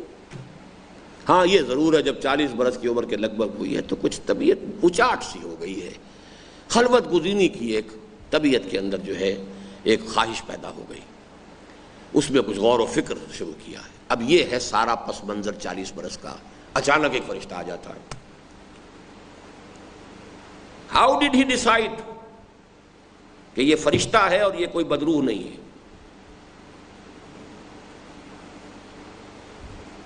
کیوں شک نہیں ہوا؟ سب سے پہلی بات، سب سے بڑا امتحان اس قرآن کے بارے میں خود محمد کا ہوا ہے صلی اللہ علیہ وسلم۔ لوگوں نے تو یہی کہا کوئی جن آ گیا ہے، کوئی آصیب آ گیا ہے۔ عتبہ نے ایک دفعہ کہا بھی آ کر، بھتیجے کیونکہ بزرگ تھا اپنے اس خاندان کے اندر، اگر واقعتاً کوئی ایسی ویسی بات ہے، کوئی سایہ وایا ہو گیا تو مجھے بتاؤ، میرے بہت سے عامل لوگ ہیں، ان سے میرے تعلقات ہیں، میں جھاڑ پھونک کرا دوں گا تمہاری۔ یہ کیا ہوا ہے؟ تمہیں کیا نظر آیا ہے؟ کیا تمہیں بیٹھے بٹھائے؟ کچھ لوگوں نے کہا جیسے آج کل ہم کہتے ہیں کہ یہ بڑی چلہ کشی کر گئے تھے، کوئی چلہ الٹا پڑ گیا۔ یعنی یہ آخر چیزیں سوچیے، جو کچھ ہوتا ہے دنیا میں، اس لیے کہ آج ہمارا ذہن جو ہے اس کو اور سمجھیے آپ، بالکل ہماری ایک بچپن سے ایک تربیت ہوئی ہے، ایک نفسیاتی جو ہے ایک ہمارا رجحان بنا ہے، حضور کے ساتھ محبت، عظمت، حضور کی عقیدت، اس کا ایک نقش گہرا ہے۔ ہماری تو سوچ ہی اور ہے۔ اس وقت سوچئے نا، آج سے 1400 برس قبل جب یہ واقعہ ہوا ہوگا کہ یہ اچانک آیا ہے محمد صلی اللہ علیہ وسلم اور یہ کہتا ہے میرے پاس فرشتہ آیا ہے اور میرے پاس اللہ کا کلام آیا ہے۔ سخت ترین مرحلہ تھا یہ محمد رسول اللہ صلی اللہ علیہ وسلم کے لیے، اس کی پہچان کرنا کہ یہ واقعتاً کوئی بدروح نہیں ہے، ما تنزلت بہ شیاطین، کوئی شیطان لے کر اس کو نازل نہیں ہوا ہے۔ اس کا اصل جواب کیا ہے؟ وہ ہے روح محمدی اور فطرت محمدی صلی اللہ علیہ وسلم۔ اصل جو پہچاننے والی شے ہے وہ میرے اور آپ کے اندر ہے۔ ایمان کی بحث میں سب سے اہم بحث یہ ہے، اور جس کو علامہ اقبال نے آج کل اپنے ریکنسٹرکشن کے جو خطبات ہیں ان میں بڑی وضاحت کے ساتھ پیش کیا ہے، کہ ایک ہے ایکسٹرنل ایکسپیرینس۔ میں نے اس گلاس کو ہاتھ لگایا، ٹھنڈا ہے، اس لیے کہ یہاں کوئی صلاحیت ہے جس سے کہ مجھے یہ کسی شے کے ٹھنڈے گرم ہونے کا احساس ہوتا ہے۔ میں نے کوئی چیز زبان پہ رکھی، میٹھی ہے یا کڑوی ہے یا پھیکی ہے یا جیسی بھی ہے، اس لیے کہ میرے اندر ہے وہ صلاحیت۔ اگر کسی وجہ سے میرے ہاتھ کو سن کر دیا گیا ہو تو اسے نہ ٹھنڈ کا پتہ لگے گا اور نہ اس کی گرمی کا پتہ لگے گا۔ کوئی یہاں بھی انستھیزیا ہے یا چاہے لوکل ہے چاہے جنرل ہے، کچھ پتہ نہیں چلے گا کوئی میٹھی چیز ہے کہ کڑوی شے ہے۔ اصل تو ہے در حقیقت ہمارے اپنے اندر جو شے کے بتاتی ہے کہ یہ ہے۔ تو جس طرح ایکسٹرنل ایکسپیرینس ہے، اسی طرح ایک انٹرنل ایکسپیرینس ہے انسان کا۔ انسان کا یہ انٹرنل اسپرچول ایکسپیرینس ہے جو بتاتا ہے یہ ہے، یہ صحیح ہے، یہ غلط ہے۔ وہ فطرت کی درستی اور فطرت کی صحت ہے جو ریٹیفائی کرتی ہے کہ یہ ہے اور صحیح ہے۔ سب سے بڑی جو سمجھیے کہ پہلی آزمائش ہوئی ہے یا جو پہلا امتحان جس میں سے کہ حضور کامیاب ہو کر نکلے ہیں، وہ آپ کی اس روح محمدی یا فطرت محمدی صلی اللہ علیہ وسلم کا اس سلامتی پر قائم ہونا۔ ایک لحظے کے لیے بھی کوئی شک نہیں ہوا۔ چنانچہ سورۃ النجم میں جو الفاظ آئے ہیں بڑے پیارے ہیں، جو مشاہدات اللہ نے کرائے ہیں شب معراج کو، ما کذب الفؤاد ما رأى، جو کچھ انہوں نے دیکھا دل نے کہیں اس کو جھوٹا نہیں کہا۔ یعنی آدمی سوچتا ہے یہ میں دیکھ رہا ہوں، پتہ نہیں خواب دیکھ رہا ہوں، کیا دیکھ رہا ہوں، یہ حقیقت بھی ہے کہ نہیں ہے؟ آنچ می بینم ببیداریست یا رب یا بخواب، اے اللہ جو کچھ میں دیکھ رہا ہوں یہ کوئی خواب ہے، کوئی ویژن ہے، کوئی حقیقت ہے، کیا ہے؟ لیکن جب کسی انسان کے اندر اس کی وہ روح اس درجے تابناک ہو، بیدار ہو، چوکس ہو، ہوشیار ہو، وہ فوراً اس کا ادراک کرتی ہے کہ یہ صحیح ہے اور توثیق کرتی ہے کہ صحیح ہے۔ اس لیے کہ لفظ ایمان کے اصلی معنی تصدیق کے ہیں۔ آمنہ بے، تصدیق کی۔ تو گویا کہ جو کچھ نازل ہوا محمد رسول اللہ صلی اللہ علیہ وسلم پر، آمن الرسول، رسول نے تصدیق کی ہے اس کی جو کچھ کے نازل کیا گیا اس پر۔ آمن الرسول بما انزل الیہ من ربہ والمؤمنون، اور پھر ان کے بعد اہل ایمان نے تصدیق کی ہے۔ تو یہ ایمان کی اس حقیقت کو اچھی طرح سمجھیے کہ یہ ہمارے اپنے اندر کی ہماری روح ہے کہ جو در حقیقت اس کو پہچانتی ہے کہ ایک ہی سورس ہے۔ میں اسے بعض اوقات اس حوالے سے بھی واضح کیا کرتا ہوں، ایک سمپیتھیٹک وائبریشن کا ایک کانسیپٹ ہے۔ سمپیتھیٹک وائبریشن، قرآن کو پڑھتے ہوئے اگر انسان یہ محسوس کرتا ہے کہ میرے اپنے اندر کوئی شے ہے جو اس کے ساتھ جھوم رہی ہے، اس کے اندر اس کے ساتھ ہی ہم آہنگی کے ساتھ ایک سمپیتھیٹک وائبریشن ہے، تو یہ ثبوت ہے اس کا کہ میری روح کی سورس اور اس قرآن کی سورس ایک ہے۔ اور یہی ایمان اور یقین کے لیے گویا کہ سمجھیے کہ یہ کارنر سٹون بنتا ہے پھر یور اون انٹرنل ایکسپیرینس۔ آپ کے اندر کی ایک شے نے گواہی دی ہے کہ ایسا ہے، یہ میری فطرت کے عین مطابق اور میری فطرت کے ساتھ پوری طرح ہم آہنگ ہے۔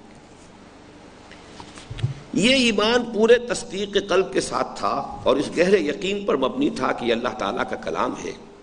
چنانچہ ایک طرف تو اس کی تعظیم و احترام کا گہرا نقش ان کے قلوب پر ثبت ہو گیا، اور دوسری طرف گہری محبت اور والہانہ عشق کا ایک تعلق اس کے ساتھ قائم ہو گیا۔ اب یہ دوسرے لفظ کا اضافہ ہو گیا، یا نوٹ کیجئے، عظمت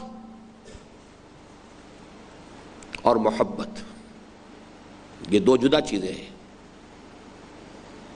عظمت، اس میں آپ کا ایکٹیو پارٹیسپیشن نہیں ہے، یہ ایک پیسیو اپریسیشن ہے۔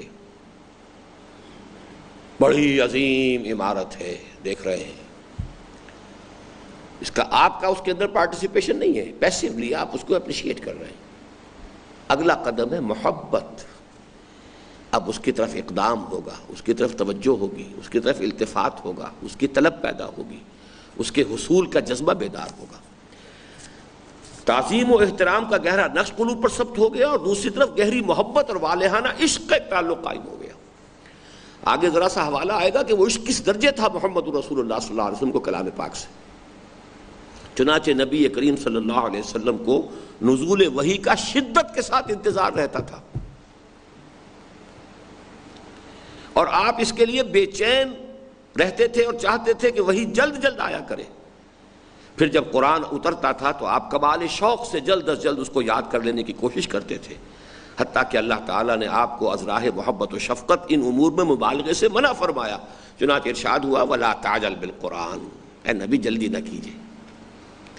یہ سورہ طٰہٰ میں ہے، بلکہ پوری آیت یہ ہے وَلَا تَعْجَلْ بِالْقُرْآنِ مِنْ قَبْلِ أَن يُقْضَىٰ إِلَيْكَ وَحْيُهُ۔ اے نبی اس کی وحی کا جو بھی اس کی تکمیل کا ہمارے پیش نظر جو نقشہ ہے، آپ اس میں جلدی نہ کیجیے۔ ہماری اپنی حکمت ہے، یہ 23 برس ہی میں جا کر مکمل ہوگا۔ آپ کا شوق اپنی جگہ، آپ کا اشتیاق اپنی جگہ، آپ کی محبت اپنی جگہ۔ لا تعجل بالقرآن من قبل ان یقضى الیک وحیہ۔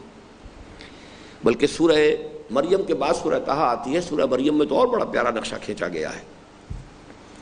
یہ الفاظ وہاں نہیں ہیں، لیکن وہ تو سمجھیے بٹوین دی لائنز ہیں کہ حضور نے حضرت جبرائیل سے شکوہ کیا کہ آپ بڑے دیر دیر کے بعد آتے ہیں، وقفے وقفے سے آتے ہیں، میں انتظار کرتا رہتا ہوں۔ اس کا جواب جو ہے حضرت جبرائیل کا، وہ سورہ مریم کے اندر نقل کیا گیا، وَمَا نَتَنَزَّلُ إِلَّا بِأَمْرِ رَبِّكَ۔ اے نبی ہم نازل نہیں ہو سکتے مگر آپ کے رب کے حکم سے۔ لَهُ مَا بَيْنَ أَيْدِينَا وَمَا خَلْفَنَا وَمَا بَيْنَ ذَلِكَ وَمَا كَانَ رَبُّكَ نَسِيًّا۔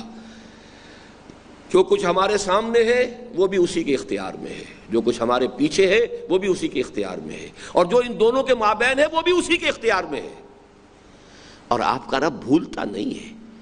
یعنی یہ جو دیر ہو جاتی ہے، وقفہ ہو جاتا ہے، یہ کسی نسیان کی وجہ سے نہیں ہے۔ اور یہ آیت جو ہے بڑی عجیب ہے کہ حضرت جبرائیل کہہ رہے ہیں کہ میں تو ہمتاً اللہ کے اختیار کے اندر جکڑا ہوا ہوں۔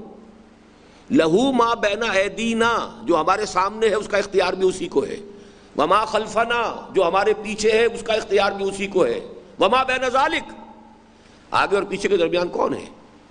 وہ تو میں ہوں نا۔ تو میں تو بالکل اللہ تعالیٰ کے اختیار کا پابند ہوں، اپنی مرضی سے نازل نہیں ہو سکتا، لہٰذا اگر کچھ تاخیر ہوتی ہے تو یہ حکمت خداوندی سے ہے۔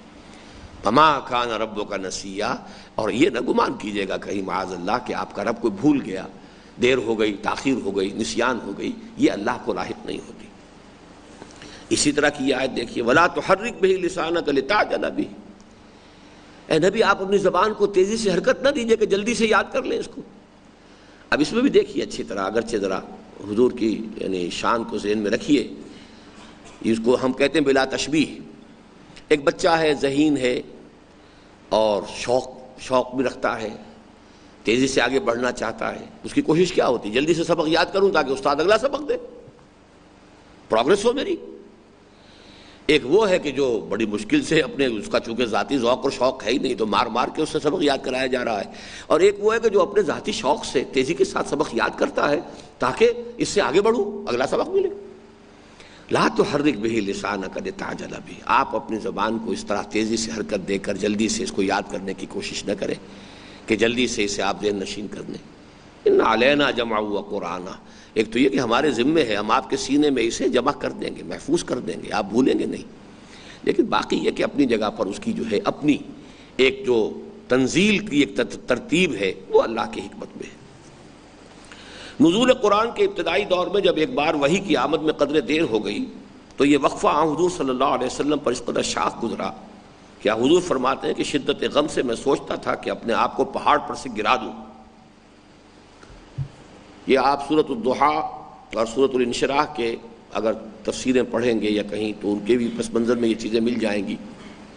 اور سورہ مدثر کی نزول سے پہلے بھی تھوڑے تھوڑے وقفے جب ہو جاتے تھے، اس قدر شاق حضور پر گزرتا تھا یہ وقفہ کہ یہ وحی کیوں بند ہو گئی، سلسلہ کیوں رک گیا.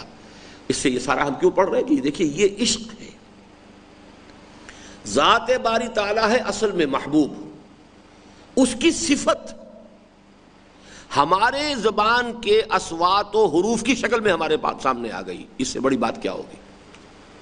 وہ ذات جو وراء الورا ثم وراء الورا ثم وراء الورا، جس کا کوئی تصور ہم نہیں کر سکتے، اس کی ایک صفت کلام، اور وہ ہماری زبان کے حروف و اصوات کا پیرہن اوڑھ کر ہمارے سامنے موجود ہے. یہ عظمت اگر ہوگی تو وہ محبت جو ہے اس کا کس درجے شدت کا معاملہ پیدا ہو جائے. رات کا اکثر حصہ آپ اپنے پروردگار کے حضور میں کھڑے ہو کر قرآن پڑھتے ہوئے گزار دیتے تھے، حتیٰ کہ آپ کے پائے مبارک متورم ہو جاتے تھے.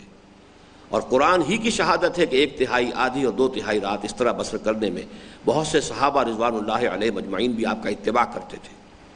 جیسا کہ بعد میں تفصیل سے عرض کروں گا، اکثر صحابہ ہفتے میں ایک بار ضرور قرآن مجید ختم کرتے تھے. اور خود حضور صلی اللہ علیہ وسلم جن پر قرآن نازل ہوا ان کا حال یہ تھا کہ صحابہ سے باصرار فرمائش کر کر کے قرآن مجید سنا کرتے تھے، اور بسا اوقات شدت تاثر سے آپ کے آنسو بہہ نکلتے تھے. حضور صلی اللہ علیہ وسلم اور صحابہ کرام رضی اللہ عنہم کے قرآن سے اس گہرے شغف اور اس کی جانب اس قدر التفات کا سبب یہ تھا کہ انہیں یہ حق الیقین حاصل تھا کہ یہ اللہ کا کلام ہے. یہ ہے اصل بات. اس کے برعکس، بالکل برعکس ہمارا حال ہے. قرآن کے منزل من اللہ ہونے کا اقرار تو ہم کرتے ہیں، اور اس پر بھی خدا کا جتنا شکر کیا جائے کم ہے کہ اس نے ہمیں ان لوگوں میں پیدا فرما دیا جو قرآن کو خدا کا کلام مانتے ہیں. یہ ہمارے لیے گیون کے درجے میں ہے، یہ ہم نے ارن نہیں کی ہے یہ بات. کیونکہ ہم پیدا کر دیے گئے مسلمانوں میں تو یہ اللہ کا فضل ہے، سمجھیے، یہ کوئی ہم نے ارن نہیں کیا ہے، محنت سے حاصل نہیں کی. لیکن اللہ ماشاء اللہ اس کے کلام الہی ہونے کا یقین ہمیں حاصل نہیں. بس اس کو انڈر لائن کر لیجیے. یقین پیدا کرے ناداں یقین سے ہاتھ آتی ہے، وہ درویشی کے جس کے سامنے جھکتی ہے فغفوری. اصل جہاں پانی مرتا ہے وہ یقین ہے، ڈوگما ہے، عقیدہ ہے، ایک ریشیل کریڈ ہے. Because I'm a Muslim, I believe that this is the word of God. That's all. Because I was born of Muslim parents, I believe that Quran is the book of Allah. Not because I feel myself, I am convinced myself that this is the word of Allah. It's a hell of difference. Personal conviction and a racial creed. Distance of east and west, بعد المشرقین.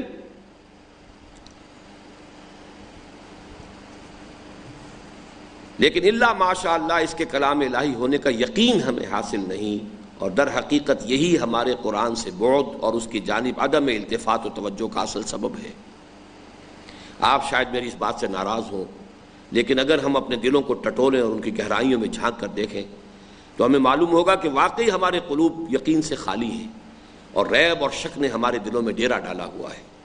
ہماری اس کیفیت کا نقشہ قرآن مجید نے ان الفاظ میں کھینچا ہے، وَإِنَّ الَّذِينَ أُورِثُوا الْكِتَابَ مِن بَعْدِهِمْ لَفِي شَكٍّ مِّنْهُ مُرِيبٍ، سورہ شورى کی آیت ہے یہ۔ اور جن لوگوں کو بعد میں کتاب کا وارث بنایا گیا وہ اس کے بارے میں شکوک و شبہات میں مبتلا ہو گئے۔ اس ایک آیت میں دونوں لفظ آ گئے، ریب بھی اور شک بھی۔ شک ایک ذہنی کیفیت کا نام ہے، ریب ایک قلبی خلجان کا نام ہے۔ یہ دونوں الفاظ کے اندر فرق ہے۔ دل میں خلجان ہے، یہ ریب ہے، اور ذہن میں کوئی شک ہے، یہ شک ہے۔ لفی شک منہ مریب، اس لیے کہ قرآن عطا ہوا محمد کو صلی اللہ علیہ وسلم وہ ایمان مجسم تھے، یقین کامل تھے۔ صحابہ کرام نے ان سے کسب فیض کیا، وہ ایک ایمان کی یوں سمجھیے کہ آخری منزلوں تک اللہ نے ان کو پہنچایا۔ پھر اس کے بعد رفتہ رفتہ بجھی عشق کی آگ اندھیر ہے، مسلمان نہیں راکھ کا ڈھیر ہے، پھر وہ یقین والی آگ ختم ہوتی چلی گئی۔ اس پر ایک پورا مقالہ ہے، انشاءاللہ پڑھیں گے ہم جب دعوت رجوع القرآن کا منظر اور پس منظر پڑھیں گے۔ لیکن یہ ہے کہ قرآن مجید نے بھی اس کا نقشہ کھینچ دیا ہے، وَإِنَّ الَّذِينَ أُورِثُوا الْكِتَابَ مِن بَعْدِهِمْ لَفِي شَكٍّ مِّنْهُ مُرِيبٍ۔ اور اس کا اصل سبب جو سورہ شورى میں بیان ہوا ہے وہ یہ ہے کہ جب مذہبی طبقات میں اختلافات شروع ہو جاتے ہیں، مذہبی قیادت جو ہے وہ جوتم پیزار ہوتی ہے، تو آئندہ نسلوں میں مذہب ہی کے بارے میں شکوک و شبہات پیدا ہو جاتے ہیں۔ یہ سورہ شورى کی آیت نمبر 14، پھر کبھی انشاءاللہ اس پر تفصیل سے گفتگو ہوگی۔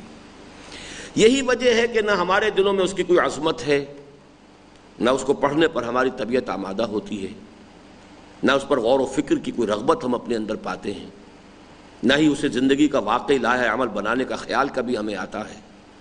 اس پورے صورتحال کا اصل سبب ایمان اور یقین کی کمی ہے، اور جب تک اسے دور نہ کیا جائے کسی وعظ و نصیحت سے کوئی پائیدار نتیجہ برآمد نہیں ہو سکتا۔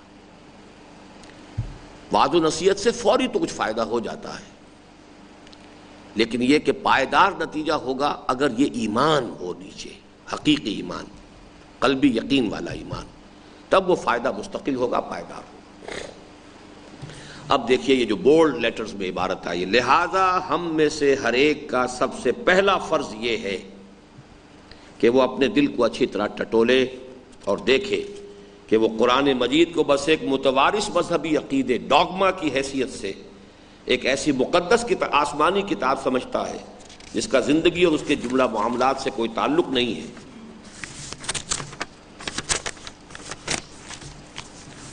یا اسے یقین ہے کہ قرآن اللہ کا کلام ہے جو اس لیے نازل ہوا ہے کہ لوگ اس سے ہدایت پائیں اور اسے اپنی زندگیوں کا لاہ عمل بنائیں۔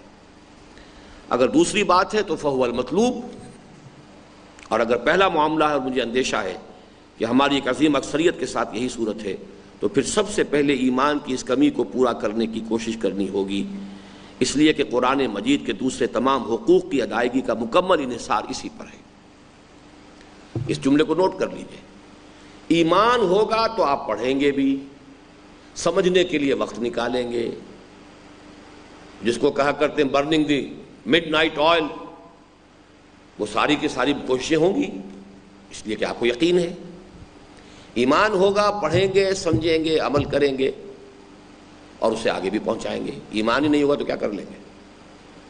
تو گویا کہ یہ تو سیٹ دی بال رولنگ، پہلا کام جو کرنا پڑے گا، پہلی کک جو لگانی پڑے گی فٹ بال کو، وہ تو ایمان کی ہے۔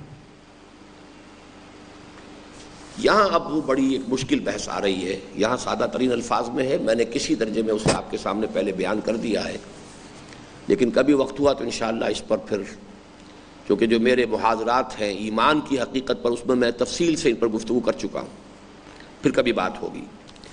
پوچھا جا سکتا ہے کہ اس کمی کو پورا کرنے کی عملی تدبیر کیا ہے، کیسے ایمان پیدا کریں قرآن پر؟ یعنی اگر یہ ثابت ہو گیا کہ every other thing depends upon ایمان، آپ اسے پڑھیں گے اگر ایمان ہے، آپ اسے سمجھنے کی کوشش کریں گے اگر ایمان ہے، آپ عمل کریں گے اگر ایمان ہے، تو ہر چیز جو ہے وہ تو ہنج کر رہی ہے ایمان پر. تو ویئر ٹو گیٹ دیٹ ایمان فرام؟ اب یہ گویا کہ بوائل ڈاؤن ہو گیا کوشچن. اس کا جواب یہ ہے کہ ایمان کی تحصیل کا سب سے آسان اور سب سے مؤثر طریقہ ذریعہ تو اصحاب ایمان و یقین کی صحبت ہے. یہی وجہ ہے کہ صحابہ کرام رضوان اللہ علیہ مجمعین کے قلوب و ایمان میں یقین کی جو کیفیت مجسمہ ایمان و پیکر یقین صلی اللہ علیہ وسلم کی صحبت کی بدولت پیدا ہوئی تھی، اس کا تصور بھی اب ناممکن ہے. آپ کی وفات کے بعد بھی عوام الناس تو نور ایمانی کے اکتساب کے لیے ایسے خواص کی صحبت ہی کے محتاج ہیں جن کے دلوں میں ایمان و یقین کی شمع روشن ہو، لیکن خود ان خواص کے لیے نور ایمان کا سب سے بڑا منبع قرآن مجید ہے، اور اس کے بعد اخبار و آثار اور سیرت رسول صلی اللہ علیہ وسلم اور سیر صحابہ رضوان اللہ علیہ مجمعین کا ایسا مطالعہ جس سے طالب کو حضور اور صحابہ کی معنوی صحبت میسر آ جائے. رہا خود قرآن پر یقین اور اس میں اضافہ، تو اس کا تو بس ایک ہی ذریعہ ہے اور وہ خود قرآن ہے. اب یہ ایک پیرا ہے جس میں کئی چیزیں آ گئی ہیں، بڑی الجھی ہوئی بھی ہیں. اب ظاہر بات ہے یہ میری آج سے 27 برس قبل کی تحریر ہے، اس کو اب مجھے کوئی تھوڑا سا نکھارنا ہے اس تحریر کو. اب جو میں اپنے اس پورے فکر کو منقح کر کے اور سمپلسٹ فارم میں پیش کر سکتا ہوں تو اس کو یوں سمجھیے. پہلے تو ایمان کی ہم نے دو قسمیں کی ہیں، ایمان اقرار باللسان اور ایمان یقین قلبی والا ایمان. اب اقرار باللسان کو تو بھول جائیے، وہ تو ہمیں حاصل ہے ہی ہے، اس کے بارے میں گفتگو جو ہے بیکار ہے، وقت ضائع کرنا ہے. We have it, already have it, تحصیل حاصل ہے. اب آئیے یقین. یقین کو دو کیٹیگریز میں تقسیم کیجئے. ایک یقین ہے جس کے لیے میں لفظ استعمال کر رہا ہوں بلائنڈ فیتھ.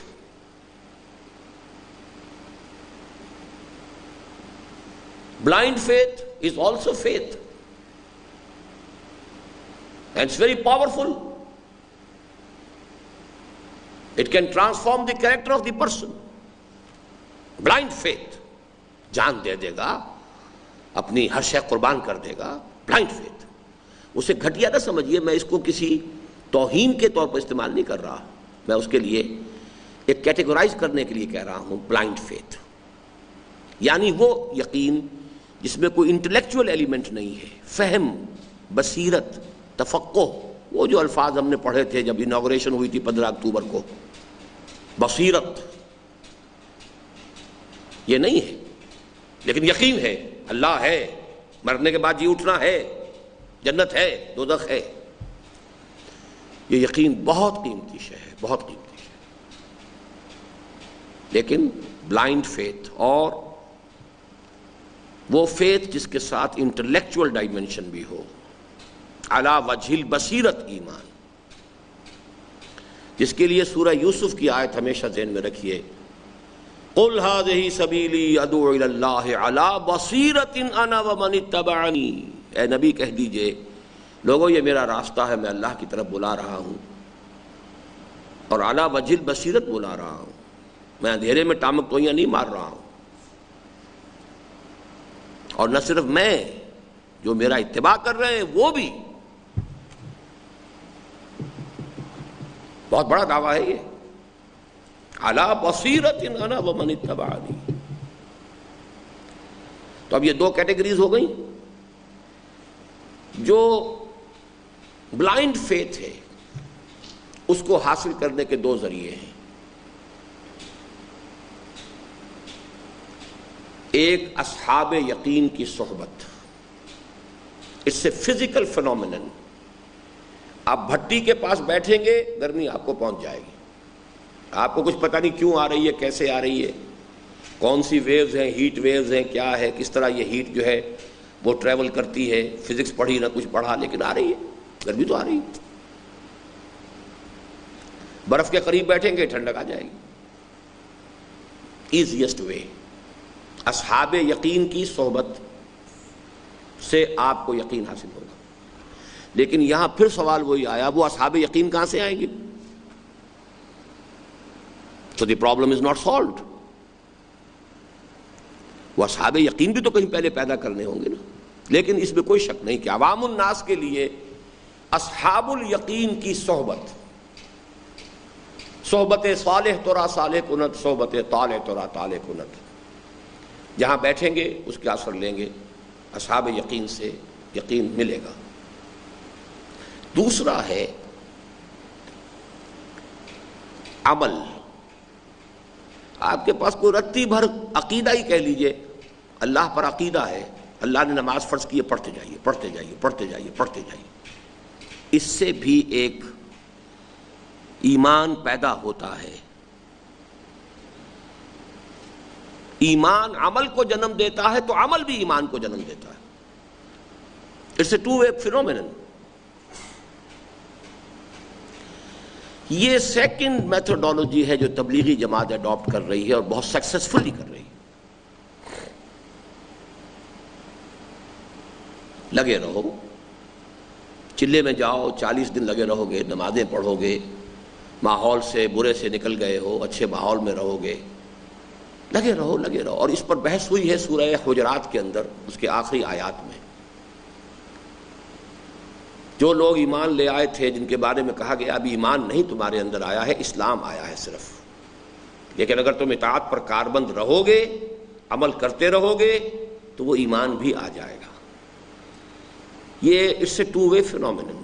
اس کو ہمیشہ ریکگنائز کیجئے کہ مجرد مسلسل عمل، پریکٹس، جیسے آپ جدید جو سائیکالوجی میں بھی استعمال کرتے ہیں، کسی شے کو ریپیٹ کرتے رہیے، آٹو سجیشن کرتے رہیے، آپ کو واقعتاً وہ یقین ہو جائے گا. تو یہ چیزیں جو ہے یہ ٹیلی کرتی ہیں دوسرے کے ساتھ. تو بلائنڈ فیتھ کے لیے 2 ذریعے ہو گئے، اصحاب یقین کی صحبت اور عمل، عبادات اور جو بھی ہیں فضائل. جس دوسرے طریقے کو میں نے آپ کو بتایا کہ تبلیغی جماعت استعمال کرتی ہے. لیکن اس کی شارٹ کمنگ یہ ہے کہ کسی معاشرے کو بدلنے کے لیے اس ایمان کی ضرورت ہوتی ہے کہ جو انٹلیکچوئل ایلیمنٹ کے ساتھ ہو. Society as a whole will never accept any change unless you can change the brain trust of that society.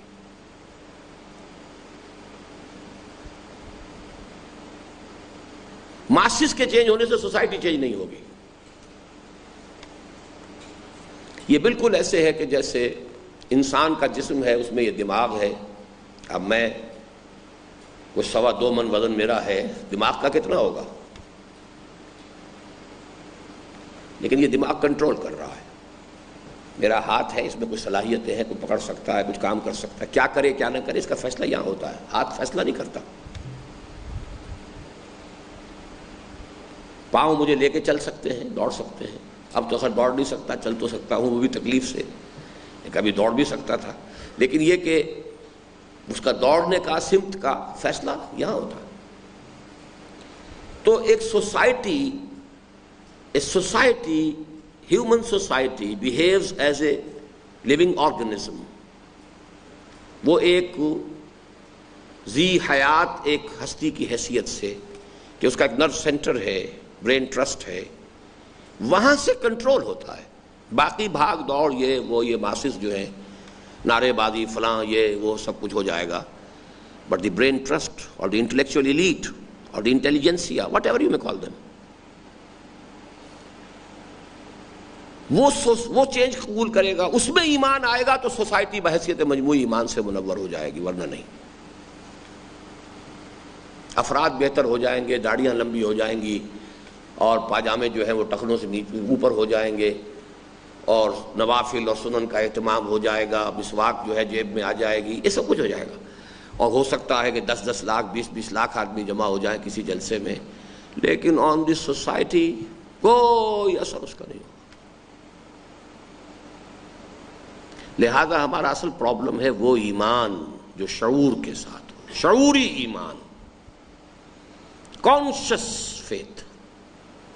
faith with an intellectual element, faith with an intellectual dimension,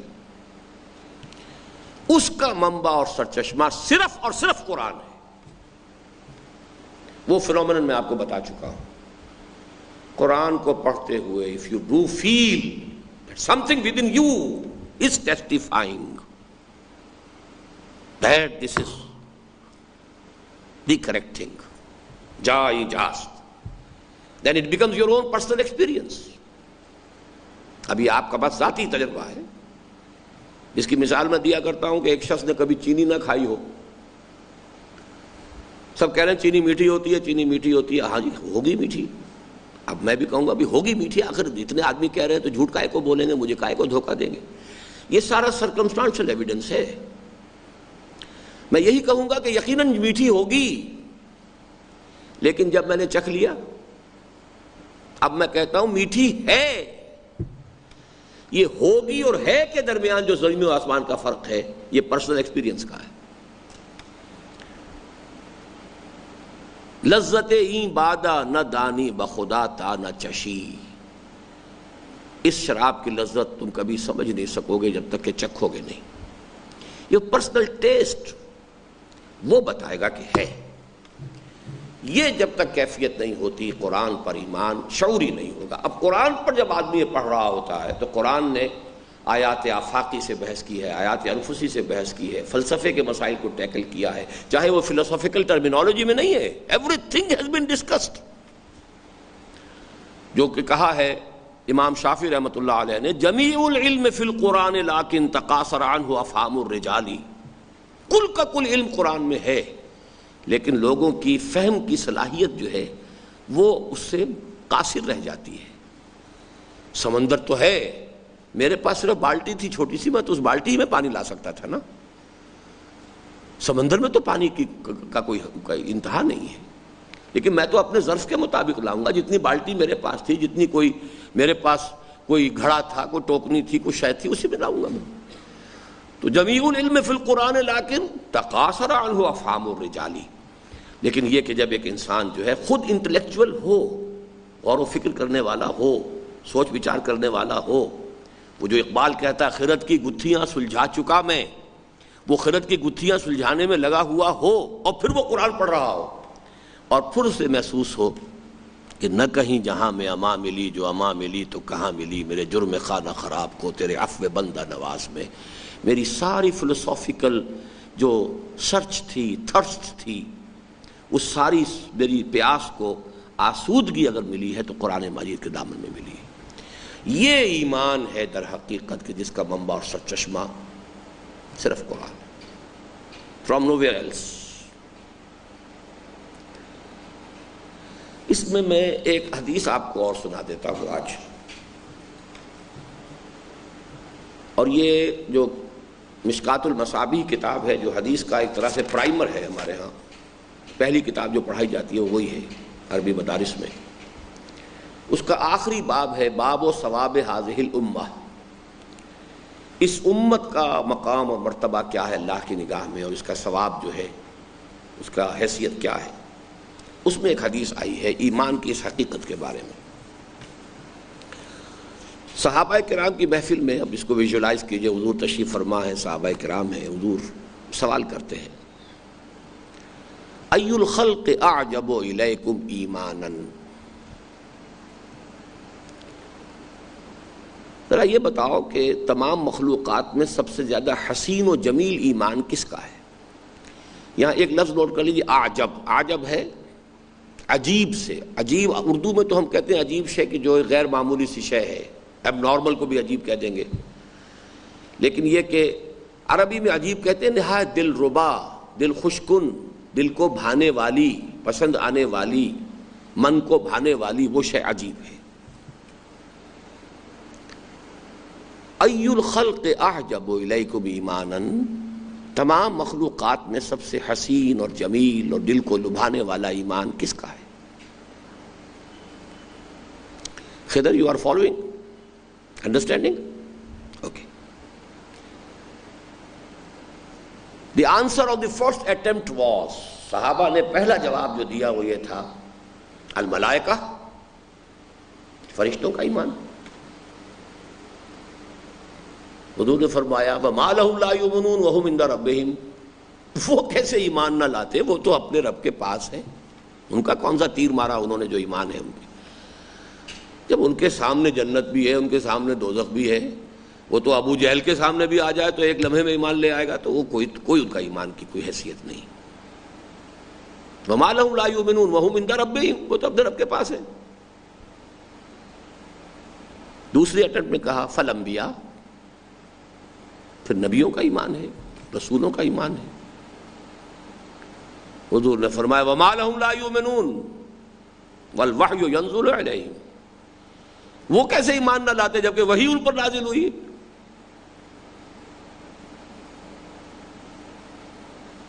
بڑی ہمت و جرت کر کے third attempt میں انہوں نے اپنے آپ کو پیش کیا فَنَحْنُ، پھر ہم ہیں، ہمارا ایمان ہے. وَمَا لَكُمْ لَا تُؤْمِنُونَ وَأَنَا بَيْنَ أَظْهُرِكُمْ، تمہارا کیا کمال ہے تم ایمان لائے جبکہ میں تمہارے مابین موجود ہوں. مجسم بھٹی کے سامنے بیٹھ کر اگر گرم ہو گئے تو کون سا کمال ہو گیا تمہارا.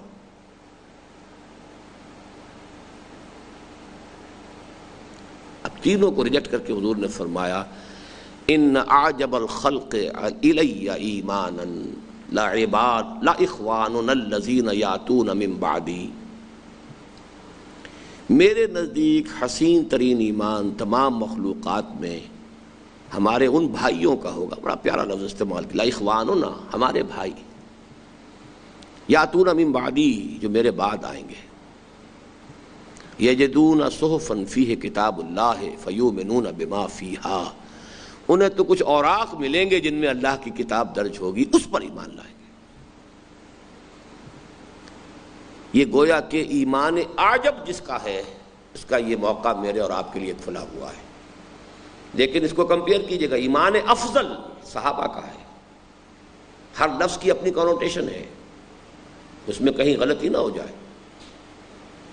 ادنا سے ادنا صحابی کا ایمان افضل ہے بڑے سے بڑے ولی اور بڑے سے بڑے کسی بھی غیر صحابی کے ایمان سے. افضل اور ہے، فضیلت اور ہے، عجب اور ہے،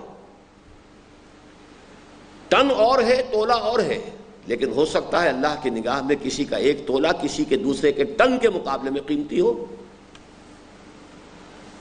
کسی شخص کے پاس 2 ٹن سونا رکھا ہوا تھا، اس نے 1 ٹن لا کر دے دیا، اور کسی کے پاس 1 تولہ ہی تھا، اس نے تولہ ہی لا کر دے دیا.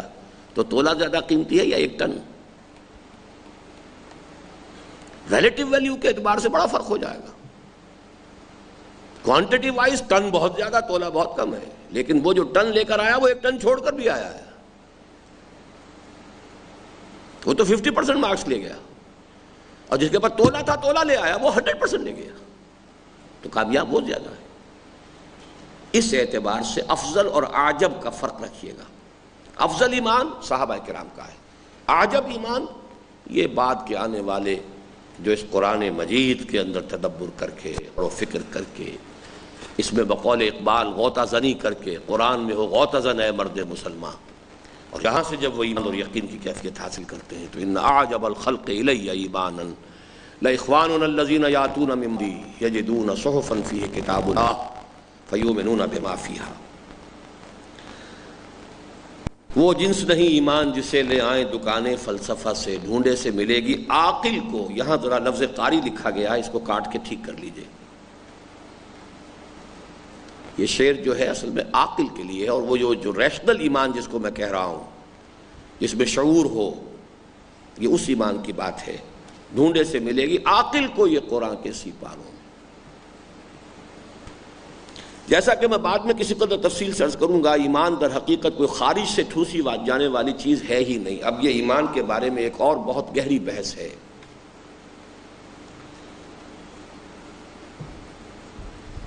بنیادی طور پر سمجھ لیجئے کہ ایمان پوٹینشلی ہر انسان میں موجود ہے. روح جو ہے ہماری، اس روح میں ایمان ہے. صرف یہ ہے کہ اس کے اوپر پردے پڑ گئے ہیں. مجھے اپنشد کا ایک جملہ میں نے کئی دفعہ یہاں نوٹ کرایا ہے، اب آپ لوگ بھی نوٹ کر لیجئے. انسانی شخصیت کو یوں سمجھیے کہ جیسے اس کا ایک انر کور ہے اور اس کے گرد کچھ غلاف لپٹے ہوئے ہیں. تو اوپر سنا رہا ہوں.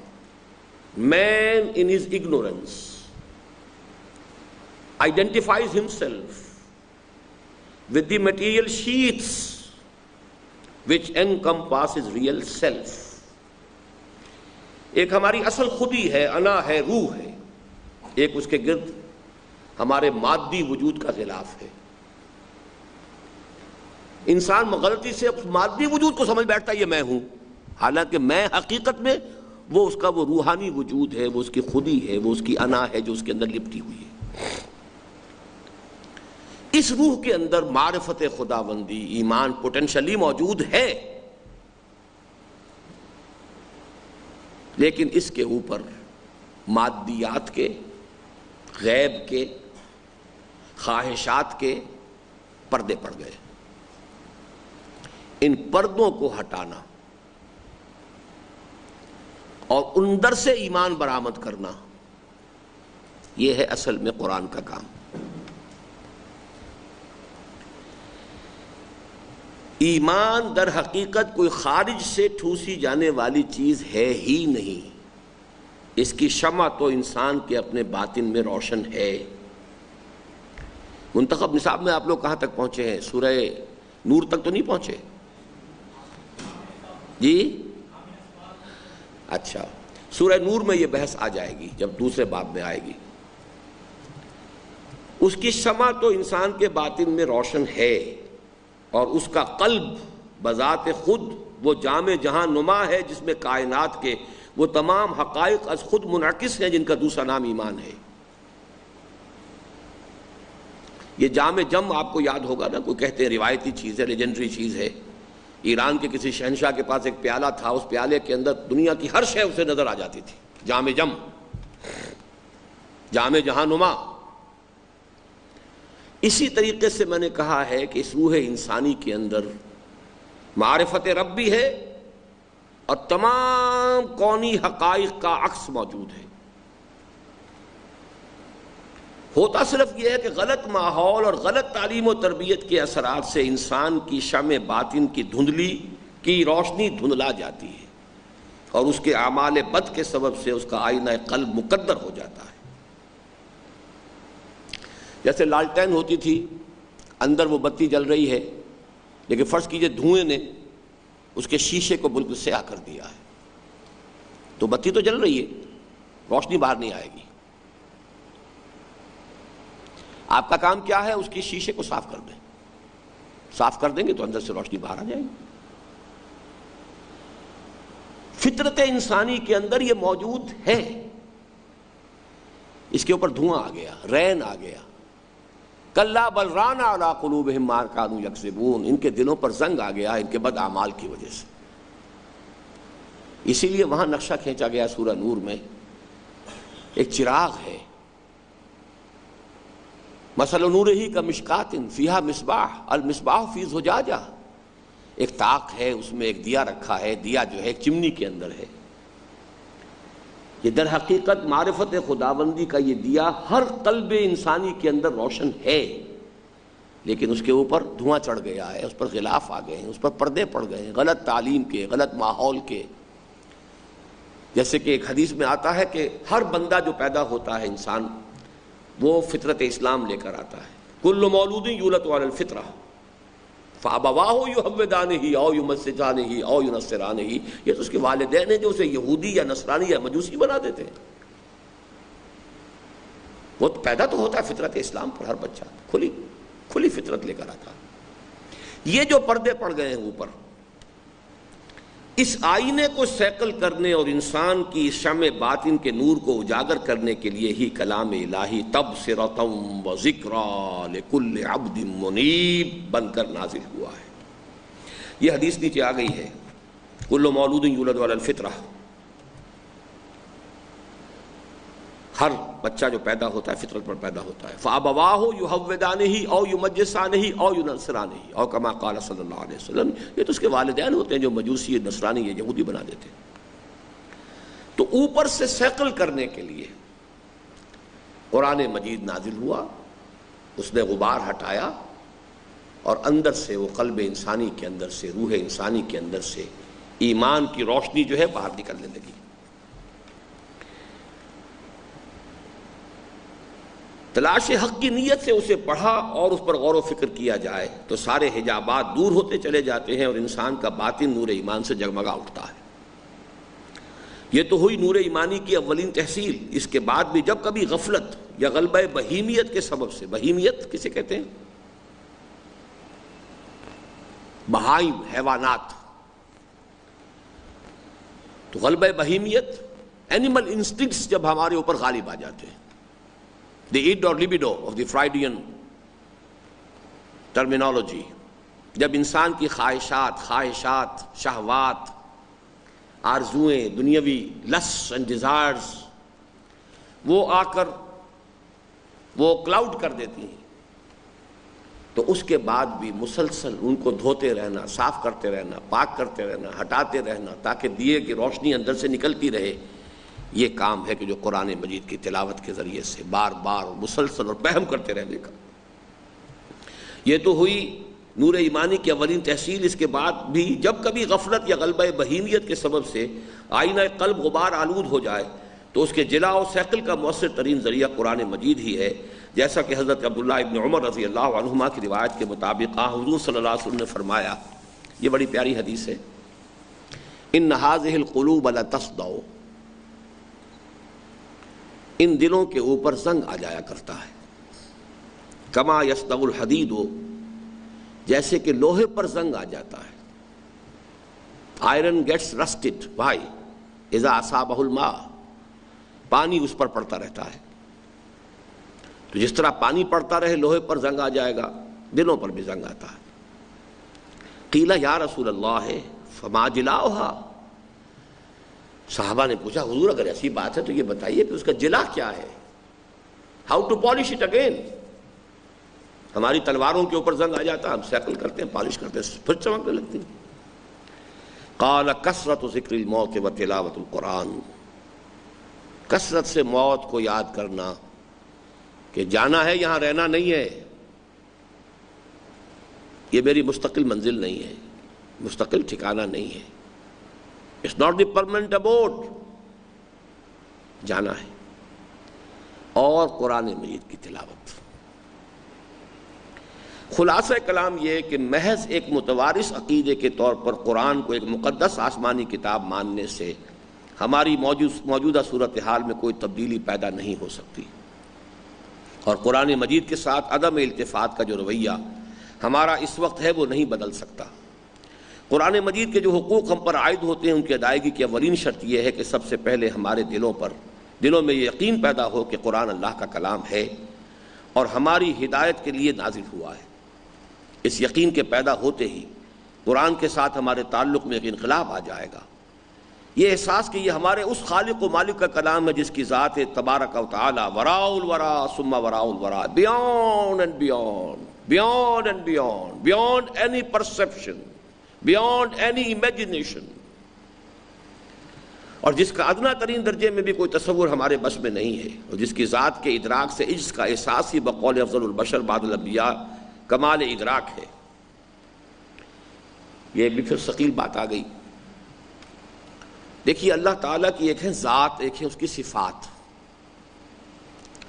ذات باری تعالیٰ، his person، we can't know، we can't imagine، اور اگر آپ امیجن کرنے کی کوشش کریں گے شرک میں مبتلا ہو جائیں گے۔ بھائی جو بھی امیجن کریں گے آپ نے کوئی خاکہ اپنے ذہن میں بنا لیا، وہ خاکہ آپ کے ذہن کی پیدا کردہ ایک چھوی ہے، وہی بت ہے، اللہ تو وہ نہیں ہے۔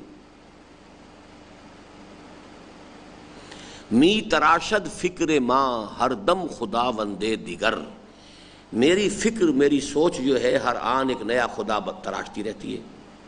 می تراشد فکر ماں ہر دم خدا وندے دیگر، رست از یک بند تا افتاد در بندے دیگر، ایک مصیبت سے نجات ملتی ہے تو دوسری مصیبت میں انسان پہ پڑ جاتا ہے۔ یہاں اس شعر کو اسی اعتبار سے کوٹ کر رہا ہوں کہ ذات باری تعالیٰ کے بارے میں کبھی سوچنے کا، تصور کرنے کا خیال تک ذہن میں مت لائیے۔ اس میں حضرت ابو بکر کا یہ قول ہے، العجز عن درک الذات ادراک، اللہ تعالیٰ کی ذات کے ادراک سے عاجز آ جانے کا جب انسان کو احساس ہو جائے گا، بس یہی ادراک ہے۔ معلومم شد کہ ہیچ معلوم نہ شد، جب انسان یہاں پہنچ جاتا ہے کہ نہیں معلوم ہو سکتا، یہ it's impossible, it's beyond me, it's beyond my reach, بس اب آپ نے سمجھ لی بات، اتنی ہی سمجھ سکتے تھے۔ اور اس پر حضرت علی رضی اللہ تعالی عنہ نے ایک مصرع کہہ کے شعر بنا دیا ہے اس کو، العجز عن درک الذات ادراکو، یہ حضرت ابو بکر کا قول ہے، والبحث عن کنہ الذات اشراکو، بحث کہتے ہیں کھودنا کریدنا، کنہ کسی شے کی حقیقت، اگر آپ نے اللہ کی ذات کی حقیقت میں کھود کرید کی تو شرک میں مبتلا ہو جائیں۔ You will create a God of your own imagination، جبکہ وہ تو وہ نہیں ہے، تو آپ نے تو کوئی خدا اور بنا لیا نا، یہ شرک ہو جائے گا۔ لہذا ذات باری تعالیٰ کے بارے میں کبھی سوچ اور غور اور فکر نہیں ہو سکتی، ساری بات ہوگی صفات۔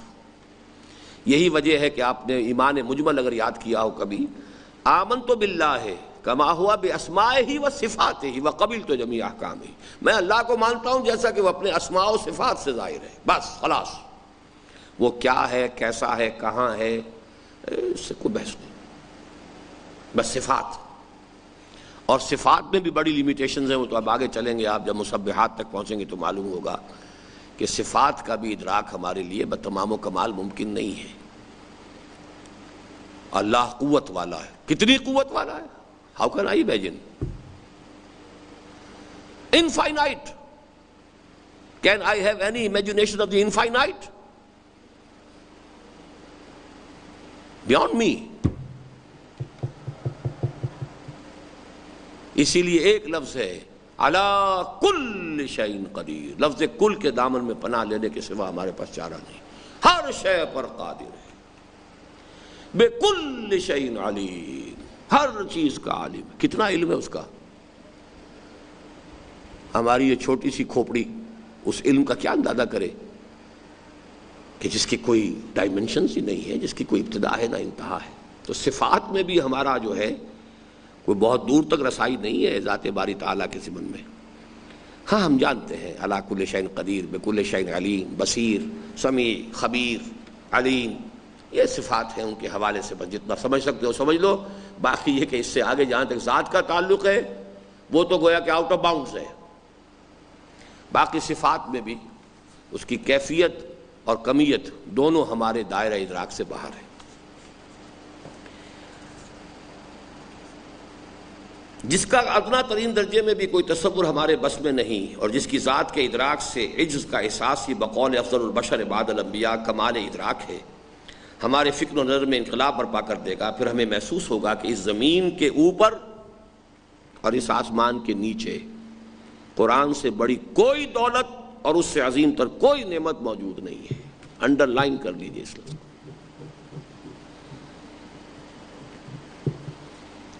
چنانچہ یہی لفظ آئے ہیں بالکل جو سورہ یونس میں هو خیر مما یجمعون، یا ایھا الناس قد جاءتکم موعظۃ من ربکم وشفاء لما فی الصدور وہدی ورحمۃ للمؤمنین قل بفضل اللہ وبرحمتہ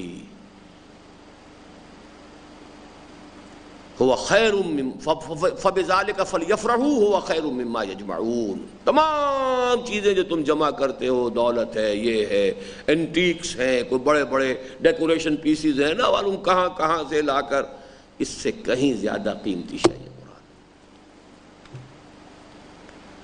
پھر اس کی تلاوت ہماری روح کی غذا۔ اب یہ ایک اور نئی بات آ گئی، اگر ہمارے وجود کے دو حصے ہیں، ایک ہمارا مادی وجود ہے، اسے روٹی چاہیے، پانی چاہیے، کاربوہائیڈریٹس چاہیے، پروٹینز چاہیے، وائٹامنس چاہیے، یہ چاہیے، وہ چاہیے، یہ ساری چیزیں ہمیں معلوم ہیں۔ اگر ہمارا ایک روحانی وجود ہے، اسے بھی کچھ چاہیے کہ نہیں، اس کا بھی کوئی تغذیہ ہے، غذا درکار ہے اسے، وہ بھی مزمحل ہوتی ہے کہ نہیں، اس کی تقویہ، تغذیہ اور تقویہ، غذا اور تقویت کا سامان کو ضروری ہے کہ نہیں؟ یہ اب آپ کو عظمت صوم جو میرا کتاب چاہے اس میں پوری بحث ملے گی۔ ہمارے اس جسم کے لیے گندم اور چاول اور گوشت اور وہ یہ اس کی غذائیں ہیں، اور ہماری اس روح کے لیے یہ روح امر رب ہے اور اس کی غذا کلام رب ہے۔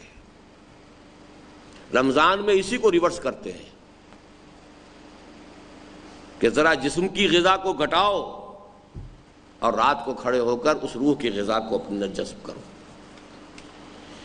پھر اس کی تلاوت ہماری روح کی غذا اور اس پر غور و فکر ہمارے قلوب و اذہان کے لیے روشنی بن جائیں گے، اور یقیناً یہ کیفیت پیدا ہو جائے گی کہ اس کی تلاوت سے ہم کبھی سیر نہ ہو سکیں گے۔ یہ لفظ سیر ہے، سیر نہیں۔ سیر کہتے ہیں سیر کرنے کو، چلنے کو۔ یہ تلفظات بھی اپنے ساتھ کے ساتھ یہ اردو اب پڑھ رہے ہیں ہم۔ سیر ہونا ہوتا ہے کسی چیز سے اب طبیعت بھر گئی، سیر ہو گئی، کھانا اتنا کھا لیا کہ اب مزید نہیں کھاتا، سیر ہو گیا۔ میں وہاں سیر نہ کہہ دیجیے کہیں سیر ہو گیا، وہ غلط ہو جائے گا۔ تو یہ سیر ہے، اس کی تلاوت سے ہم کبھی سیر نہ ہو سکیں گے، اور اپنی بہترین ذہنی و فکری صلاحیتوں اور اپنی پوری عمر کو اس پر تدبر و تفکر میں کھپا کر بھی ہم محسوس کریں گے کہ حق تو یہ ہے کہ حق ادا نہ ہوا۔ سبحانک اللہم و بحمدک نشہد ان لا الہ الا انت نستغفرک و نتوب الیک۔